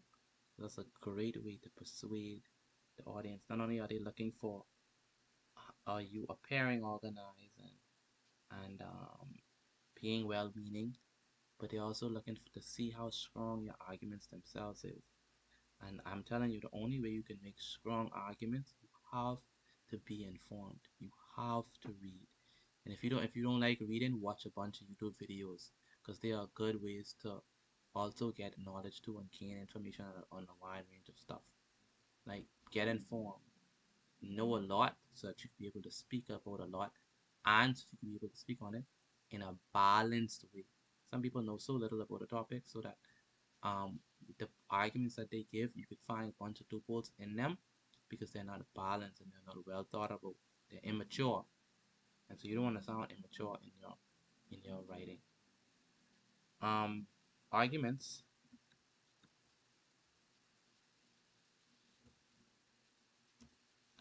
can be assessed. Arguments can be assessed What? for the level. You saying something? Of logos No, I just saw something. provided.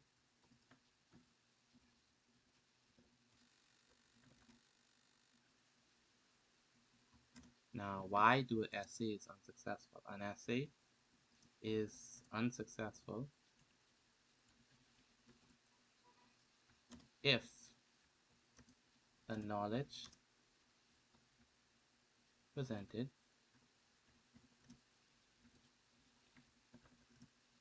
is illogical.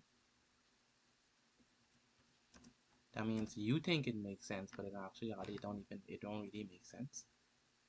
Like, say for example, someone say, how do we solve the problem of crime in the Bahamas?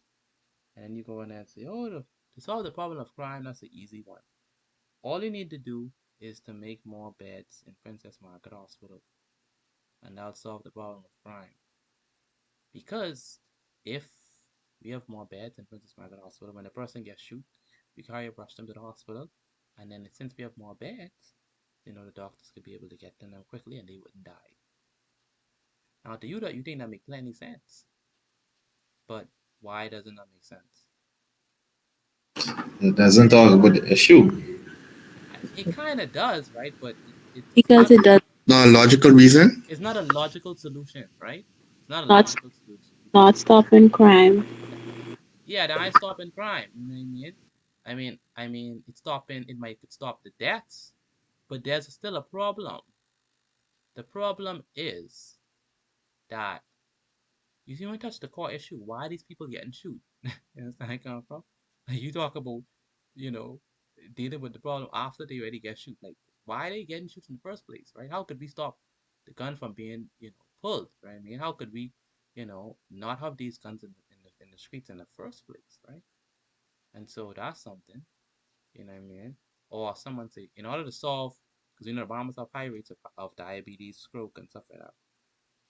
So they say, okay, in order to solve the problem, the health crisis in this nation, we need to um, get more qualified doctors, right? The reason why we're having so much problems in the Bahamas concerning health is because we don't have enough qualified doctors, right? And that's what they're saying. So we need to get as many qualified doctors as we could get, bring them over here so that they could help us to deal with this health crisis. Would you say that that's a logical solution?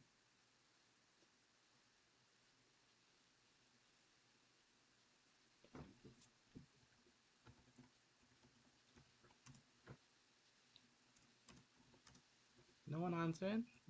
What up? Would you think that's a logical solution? Irrelevant.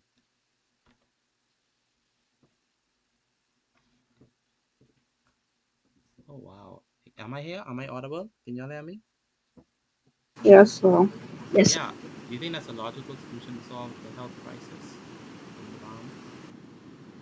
This nation? No. Yeah. If we destroy all meat, yeah.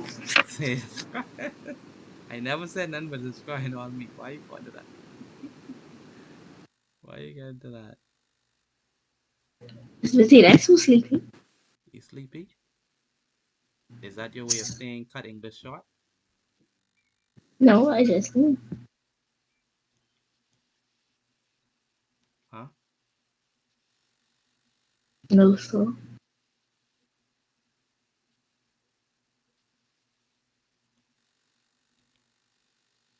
Say it again? He No, said no, sir. so. Oh, okay. What was the question again? I'm asking, the problem is we're trying to solve the health crisis in the Bahamas. And the person proposed that the way to solve it is just to hire more doctors. And so I'm saying, is that a reasonable solution? Oh, yeah, that's a solution, but more professional Okay, foreign doctors. we need to hire more professional foreign doctors, what you're saying. Yeah, not in a bad way, that I'm saying. We need to go away with him doctors, we all know what you said, right? Hire the foreign doctors, that's what you're saying. That's what Kennedy saying in last night, right? That's what you're saying, Kennedy? Uh, Well, do you agree? in a broad sense, yeah. What? Go away. Oh my goodness. So that would solve the health crisis. All right, that's what Kennedy is proposing. Now, is that logical, right? Several things we have to ask ourselves, right? Number one, with that Where we being could find the money. thank you. Thank you. Thank you. Right? Remember, if you say, oh, we need to get all the fancy doctors, get them from the United States, bring them over here, you know, then they could be good, they could be real nice, right? It's the reason why those qualified, smart doctors are working in the United States. Why do you think they work in the United States and they're not working in the Bahamas? And someone give me a guess. Because the United States have more opportunities in contrast to the Bahamas. So take for example, let's go to like say the salary of a doctor in the States, right? Salary of a doctor. Give me a state. So they pay as well, better than over Ah, here. exactly. Better, better benefits. Way better pay, right? So salary probably all the same. Let's say that number, right? Um, let's see what they getting. Okay, wow. So in Atlanta, the median is 440,000 A and year? yearly, yeah, and on the high end is 647,000, right? Now, which surgeon in the Bahamas? Do you think surgeons in the Bahamas, cardiac surgeons in the Bahamas, in general, would make this amount in general? Um, no. They not, right? And so that's because these people they living in Atlanta. So now you think this person who living in Atlanta, he making 400,000 plus per year. He's gonna come and save the Bahamas because he is so cares so much about the Bahamian people, and he wants the Bahamian people to be so, healthy. So he's gonna leave his 440,000 or his $600,000 a year and come to the Bahamas to get paid, say, 100 grand. 60. 50 grand a year. Right? Or maybe even 50, right? So yeah, so that's a problem. So that solution that you propose, is it logical, right? Is it logical? No, it's not logical, right? Um, and so we need to find a better solution that is logical, not just an idea, but an idea that makes sense. Okay, that's where logos comes from. So you can't persuade a reader. So if I read the essay, and yes, you mean well, and and your language does fit the context, and you do have neat writing, handwriting. You do appear organized, but your arguments are childish. Your arguments are immature. It sounds like a child giving me a solution to this problem, right? I I want have another solution. give me a next solution. Mm, What if we, okay, mm, demolish mm. quarter of every fast food restaurant in the Bahamas? So we want to demolish quarter of every um fast food restaurant in the Bahamas, right? Yes. Okay, so let me ask the question, to class the question. Does that fit the logos test? Y'all think that fits the logos test? Was it like stopping the crime or? No, we on Health dealing with the health crisis. crisis. Okay, Oh dealing with yeah, health I crisis. agree. You agree? Okay. Yeah. All right. Um, anyone else? Do we agree with Kennedy's proposition? The demolish. What you say? Kennedy says we need to demolish a quarter of the fast food restaurants in the Bahamas. Never. And It could stop us from Huh? temptation. Huh? Never. What? It's okay. Never. never, say never. But Uh, then people that I got some explanation. people's mm-hmm. gonna start frying chicken and nails. Say it again, Miss Rackley. They can still Like fry. this frying chicken at home, have Yeah, their own um exactly. They ain't need no Bahamian oven. Wendy's, Bahamian burger and nails. Exactly. And then if you demolish some, who's to say that no mommy on the side of the road, no, not on the side of the road, in a backyard, she's gonna do some grill and sell them for breakfast. And you know how they do, how they open on the side of the road and do the little stands, they fried and One chicken shack. yeah, chicken chop, that's the word, right? So who's to say when you demolish a quarter, it's replaced, and not only that. Remember, the fast food restaurants in the Bahamas not only um is there to provide food, they also provide a whole lot of jobs, right? And so, Suzanne, who just comes out of high school and she ain't got no Bgcse, she ain't got no Bgcse, and she needs something to do, because I mean, even though she ain't got none of those things, she wanna still do better. She wanna do it again. And so Suzanne, she thought over. She was, man, I don't like where I'm at. I need some place to work while I study to do my BJC and BCSE is over. So where's she gonna work if you demolish them fast food restaurants and stuff like that? Where's she gonna work? Bahama. Okay, she gonna work Bahama, right, and then get fired when she don't show Then up, work right by Kennedy shop. right? They work at Kennedy. Okay, so that's what I mean when I say logical, right? You can't just think of one side and one way down behind. Yeah, I agree. Yeah, man, that's demolished. uh, you can't just be one-sided, right? You have to think about the situation all over. Okay, you demolish them fast food restaurants. Okay, what would be the effect of that, right? Um, and that's why the government, they even though they understand that there's a health crisis, they can't go ahead demolishing businesses because after all, the fast food restaurants, they are businesses. They provide revenue to the economy and they keep things going. They add jobs and stuff like that. So at the end of the day, even though they are a health hazard, they still are an important part of the Bahamian society. Okay, one last one. Yeah, what we gonna do now? Let's see. Okay. I mean, Kennedy. Oh, Sorry.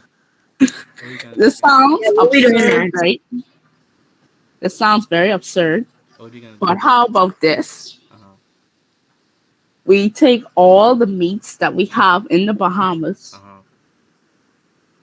and give it back to the States. So that means no more poultry, no more none. Daddy, where you was get these things from? Like, they ain't making no sense. They are what? Okay. Okay, so definitely that's Thank you for highlighting the word. I ain't even can say nothing because that don't even sound right. But hey, see, that's the thing, right? When you proposing measures, right?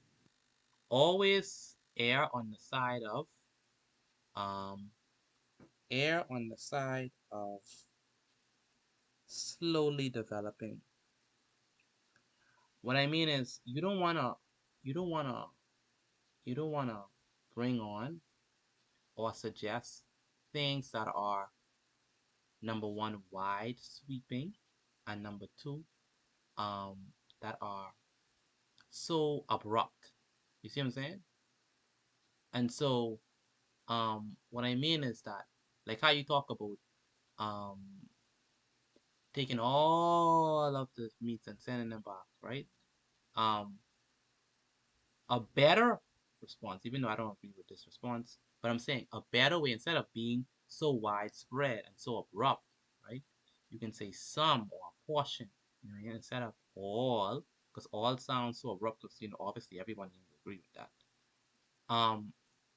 But when you talk about dealing with the health situation, remember health is a personal thing, and so the most the government could do is that they could um they could ban the use of certain soft drinks in government buildings, like to be sold in government buildings. They could increase. Lower the prices on like vegetables, because Yeah, they could lower the prices on yeah, things that are actually good for you, right? Like take off the VAT from things that are actually good for you. yeah, they have And it to.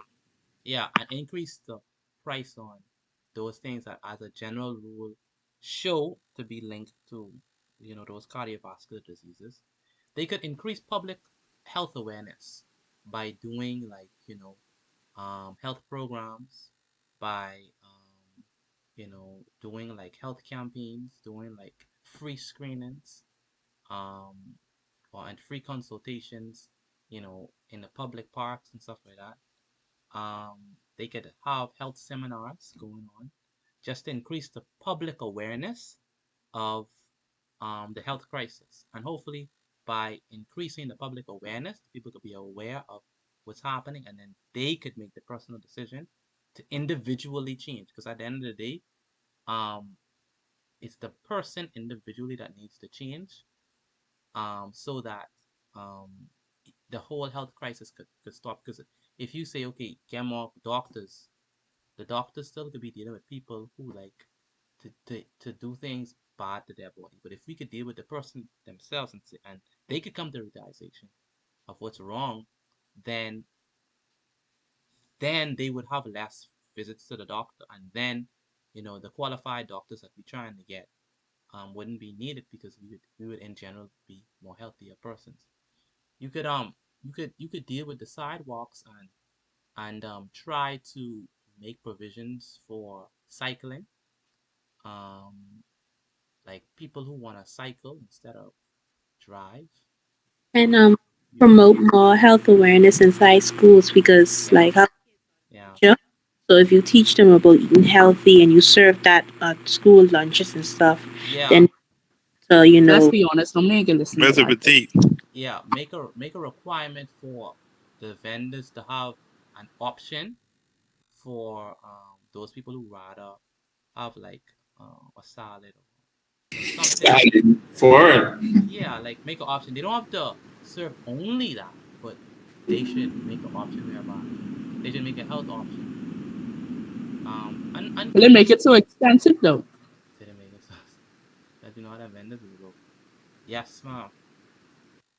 So yes, sir. I think thing was Yeah, when you bring up bicycle, that just remind me of something. Did you know it's illegal to ride a bicycle without a license, without getting a license? Where are you finding these things? That's It's true. 9 o'clock. I think it's time. Yeah, I've heard that before. I've heard that before. I've heard that before. Over here? Yeah, over there. Yeah. That's why. What? He said bicycle. Yeah. Yeah, so you need bicycle license to ride a bike. To pedal a bike. Mr. Peters. Look, No. Oh Lord.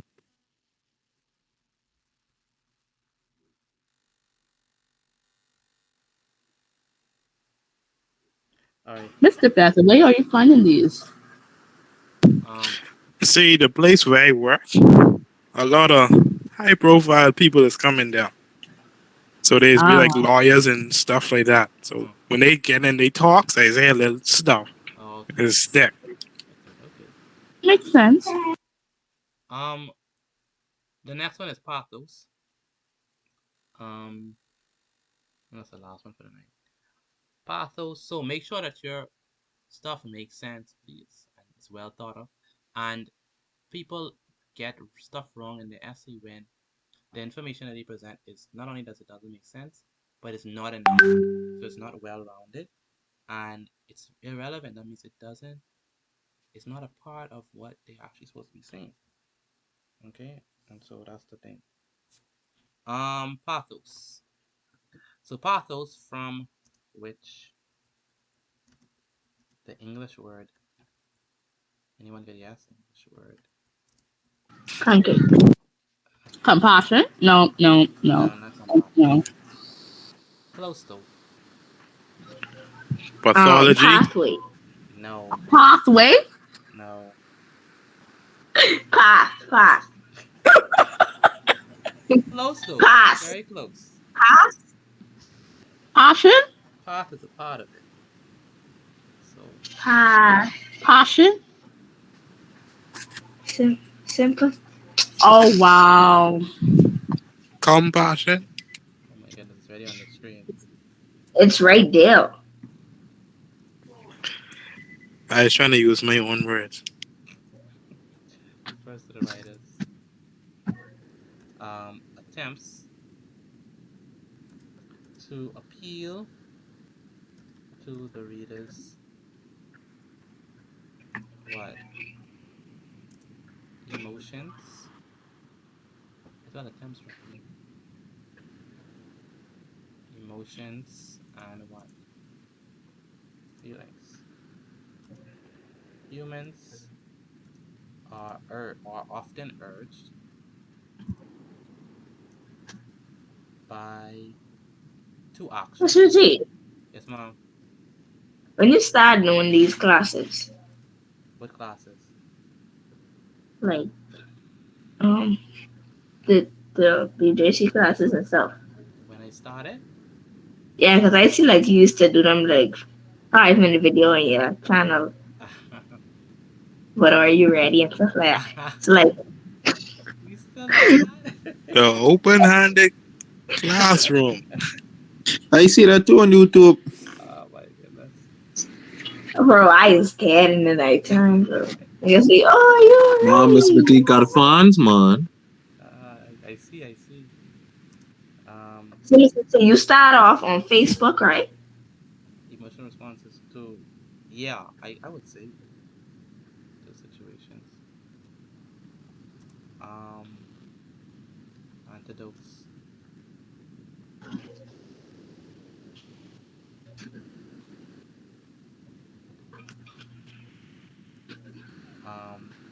Personal histories.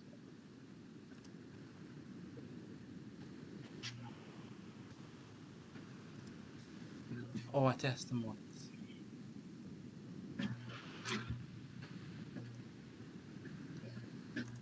Vivid imagery. And figurative language.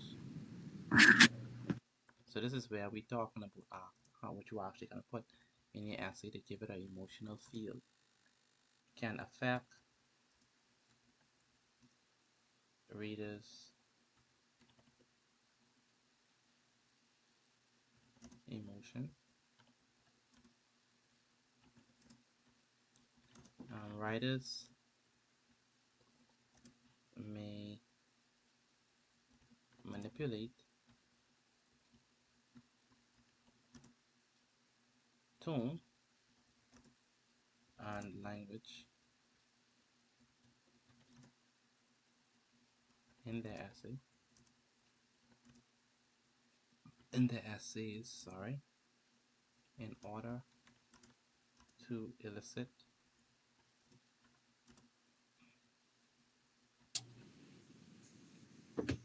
Pathos do work. I have a story about it. say it again. Pathos really works. It really works. Yeah, it does. It does. It does. That works way more than we think, my friend. That's why movies are so you know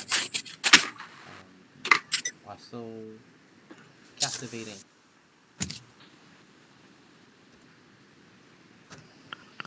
I like bad endings though. You like? I hate bad endings. I hate bad endings. I don't know what's the Depends on point. the character. Yeah, it depends on the character, but I hate when the hero dies. That don't make no sense to me. Mr. Badi, Yes, sir. what kind of movies you like? Um, I try not to watch movies, but I used to. I always like anything Marvel, Transformers, Kung Fu Panda, those Hey, kind of why you movies. don't watch? Why you trying not to watch Kung movies? Fu Panda. Waste of time. I have plenty way better things to do. Wow, wow. No one use skill trippers when you watch Mr. T, Netflix. you remind me of my old history teacher. What else? She used to say, "Oh, I trying to finish this movie. It's been almost a year now. I could only have 2 minutes of the day set aside for it." Yeah, I can't spend. And he's like, "Love you, I can't sit down more than 5 minutes watching a movie. Crazy." Yeah, crazy. Mm. So, Mr. BT, what you was watching tonight? Like nothing? No, I don't watch movies. Certainly, if I probably watch like some from Jordan Peterson or Documentary. Eric Thomas. I don't watch documentaries. They're too long. They're too different. Mm. Offensive.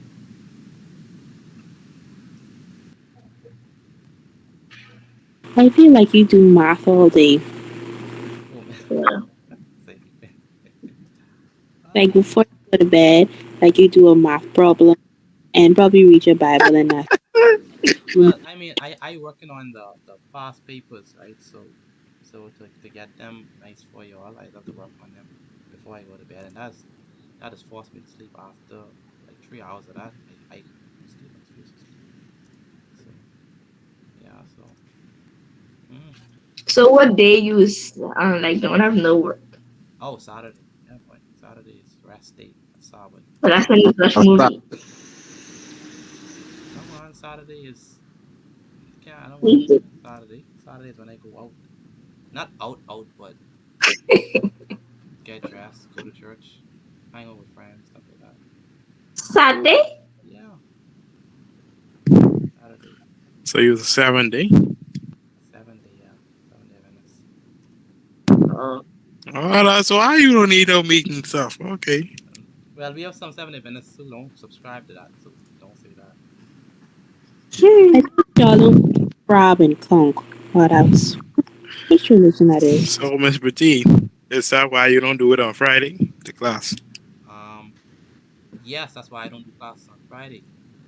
Cause That's why? the Sabbath, the day of rest. yeah, Friday is my That's when it start. The yeah, beginning of So the what summer. yeah. you was doing Sunday? Sunday. Now that I have these people on my back, Oh yeah, that's when you have your classes. Sunday I have to um do Sunday classes. Thanks to Ricardo.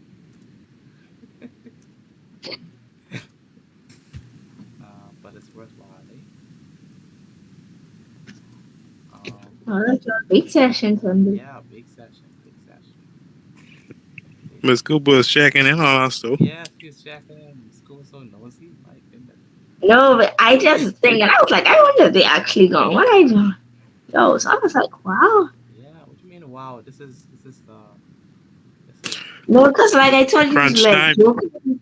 no. I ain't gonna lie to you.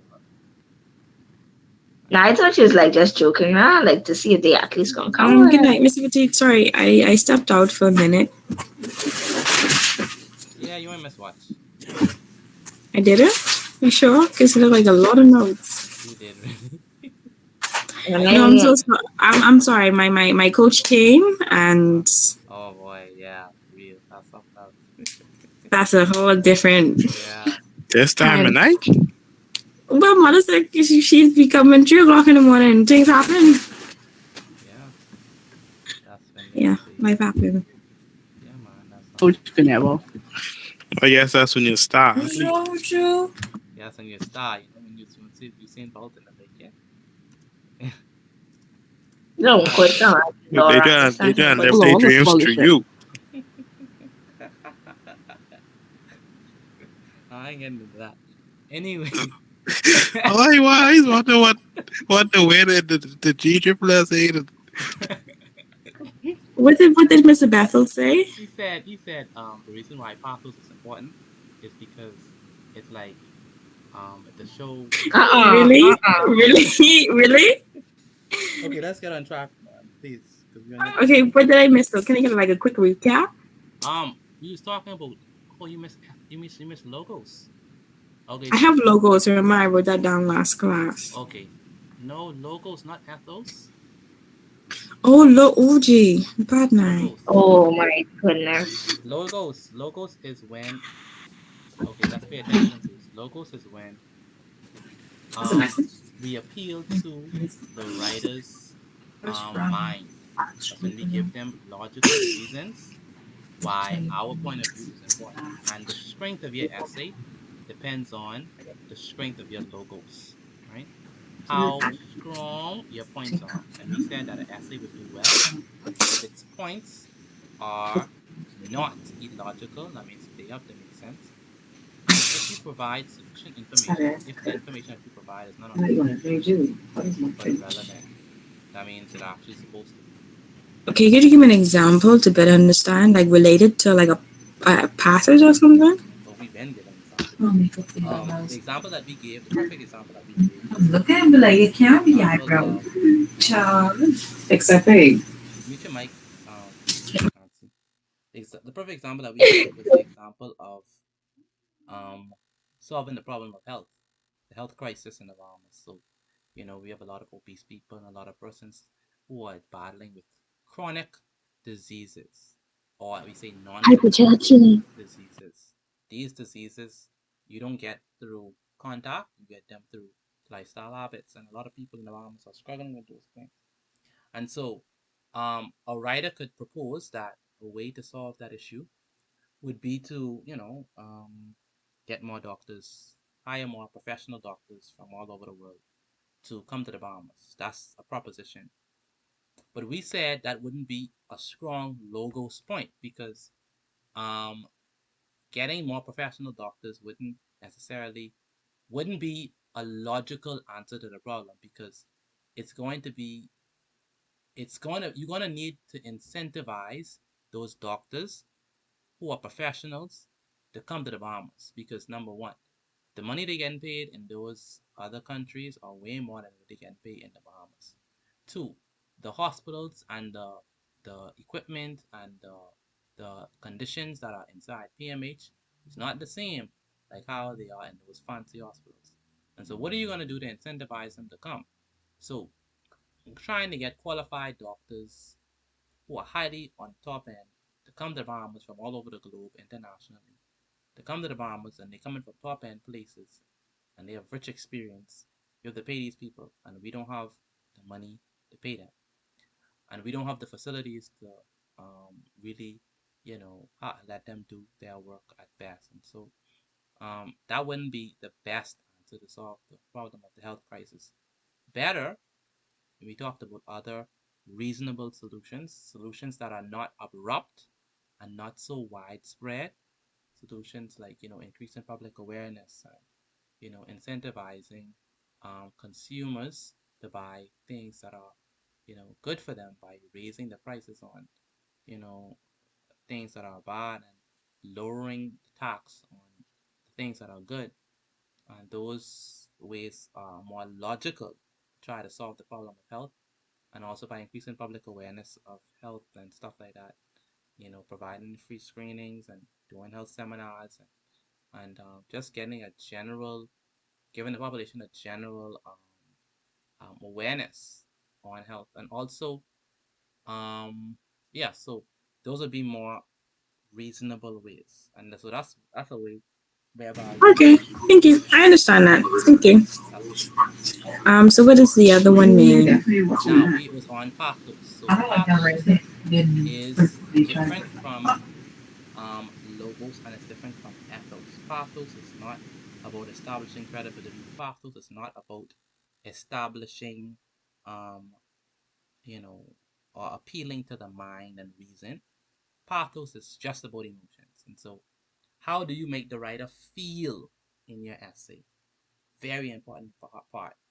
So a good way where we saw an appeal to pathos was when we was listening to reading comprehension, and they was talking about the donkeys in Inagua, and they was talking about how they're getting extinct.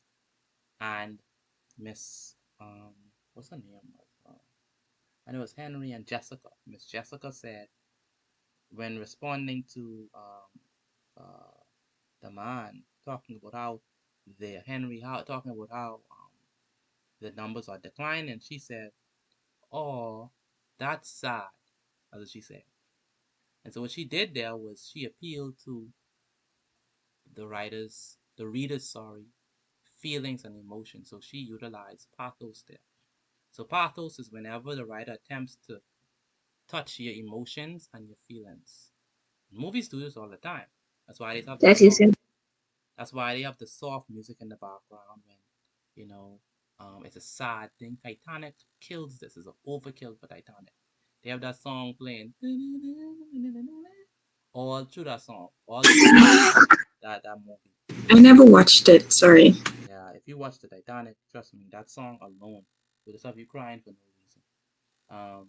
And so it really does appeal to your emotions. And so in your work, you not only, because we are 3D people, we not only appeal to the mind, but also our emotions carry us. And so when you're writing, you wanna appeal, or you wanna touch the reader's emotions. And the way you do that, the way you urge the reader to action by appealing to their emotional response, is you could use situations, a sad situation, about something tragic, usually talking about what happens to females and children will work to get someone to cry. Using anecdotes like the boy who cried wolf, using personal stories, those appeal to pathos. Make sure your writing is very full of imagery to really touch the heart. So you wouldn't say I was sad, like that's not, the writer wouldn't really feel that. But if you say something that's really poetic, like, my heart sank far down the bottom of the ocean, something like that. My eyes poured, something like that. My data. Say it again. I like that one. I think you said my heart shattered, right? Like It is something, this. full of imagery and life. So like when you Google these kind of words, like you would be like words that express feelings or something like that. Yeah, words that express feelings, stuff like that. You could scroll down some more. And Google it. Yeah. So writers may manipulate tone. So I like that one. So your tone also could change in your essay to get the desired emotion. So if you want to make the writer feel angry against, your opponent, right? You would, you would try to use fiery, passionate words to talk about how you felt when that person embarrassed you in front of the whole class. And that would elicit in the reader a sense of, my goodness, I want you to get back at this person. It would elicit a sense of revenge. And so, but utilizing pathos can be tricky, as audience may find emotional appeals manipulative and responds defensively to obvious efforts to bend their will. So you gotta be tricky, right, with it. Like, people know when you're trying to, swing them. So even though you want to use it, you still you don't want to use it too abruptly, such that the reader be like, yeah, you trying to make me feel sorry, right? I ain't buying that. So you have to smooth it in, and that just takes experience and practice. That to see how it's done and to know how you can do it. But then you have genuine sympathy. Like sometimes you really and sincerely are sympathetic or concerned about certain things, and it naturally pours out of your essay, and that's good. Um, and so that's how you want it to work, and that's how Pathos will work. So using emotional language such as fear, anger, shame, those are ways that you can have pathos in your writing. It's important to assess an essay's handlings of pathos and to consider not only whether the pathos appeal is effective and successful, but also whether it is ethical. So when you are critiquing another essay's work, and they ask you, okay, what are the devices that they use? Keep your eye open to appeal to sympathy, to appeal to anger, appeal to fear, and appeal to shame. Keep your eye open for the pathos of the writer. So that's it. So last but by no means least, let's write this down. But how do you interpret these? Like, as in, let's say you want to write to express these kind of stuff, so you do it with practice then. Yeah, you do it with practice. And you find You see that? Say it again. What did you say, my Cooper? I am hungry and sleepy. That makes two of us. All right, so that's good. I drink some water. I felt that. Say it again. So like, Miss Betty, I have to screenshot this last part because I just literally like one sentence. this can turn into a paragraph. Just one sentence. One sentence. 3 words. Yeah. 3 words. 3 words. Okay, just 3 words. I was like, go ahead. Formal essay. Say it again. If logos is like for a formal essay, and then the second one is for like what you call it? Descriptive. No. This could be used in all of these points are not just for a particular essay. Now, mind you, if you write in a more formal essay, obviously more of your essay would be more ethos and logos and less pathos. Like you would use pathos sparingly in a formal essay, but you still would use it because it's still a part of it, right? Like in my essay, when I was talking about the tourists, right? Let's see if I have that anywhere. When I was talking about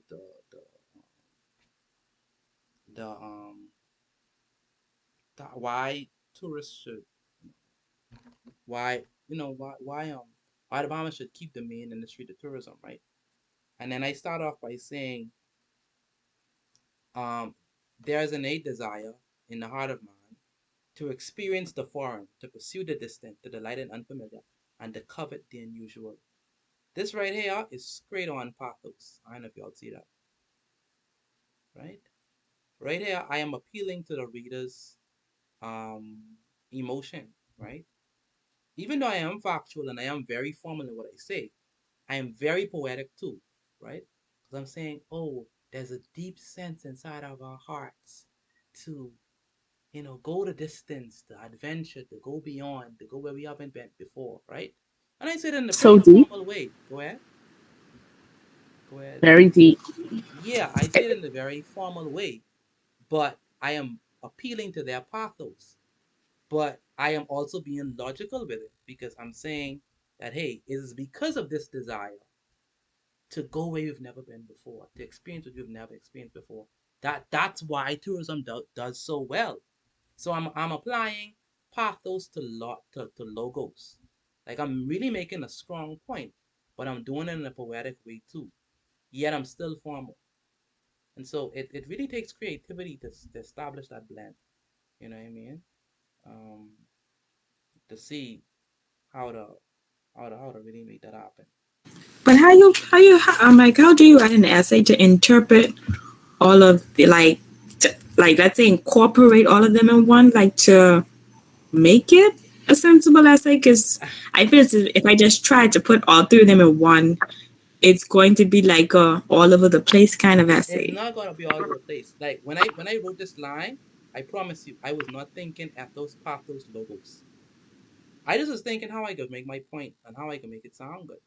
So sometimes we do it and we don't even realize. And so that's why it's important to write a lot so that you can get practice in writing, and then what you do, you review your work, and you could actually see where you actually did it unconsciously. And then what you could do is you could say, okay, well, did I really need it? Was it effective? Or if it's effective, how could I improve it? It was not effective. How could I? So if it was effective, how could I improve it? If it was not effective, then I probably need to take it out of that. And so it takes refining. All right. So not that I'm saying when you go in the essay in your essay you're thinking in the exam you're thinking, okay, logos pathos, like you shaking like, who did I use logos? No. Like those things are elements of an essay that you have to think about and be aware of. Usually we use them naturally. Usually they come out about naturally. Um, but especially when you are practicing, you wanna be very keen in having them in mind. But when you're in an exam, try to let things flow. Don't be so nitpicky because you only have an hour and some. Okay? And hopefully by you practicing, the things would automatically flow when you write. Okay? And you do it all the time now. See, like you use pathos all the time. I don't know if you notice it. We do it all the time in our speech. We'd say, "Wow, that's so fantastic," or "I love it," or "Oh my goodness, I into this." Like that's tone, right? That's emotion, and you're conveying a message there, right? And so we do this naturally when we speak. Um, but all we doing is we in this class we organizing it and just put it in your mind so that you can actually have it there. Okay. So distinguish fact from opinion, evaluate supporting evidence, and detect bias. So this is basically what we talked about. This is the three um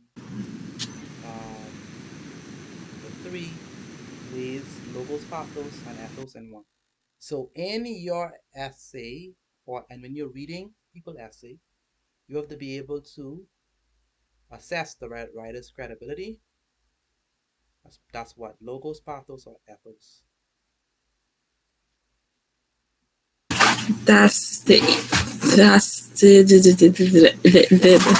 don't know. Oh wait. Ethos. Ethos, yes, ethos. Distinguish fact from opinion. That's what? That is Legos. Logos. Very good. Logos. Oh, sorry. Evaluate supporting evidence and detect bias. Ethos. Logos. That's pathos right there. Because But bias, pathos is emotion, right? yeah, pathos is emotion, and that emotion would come when the author trying to force.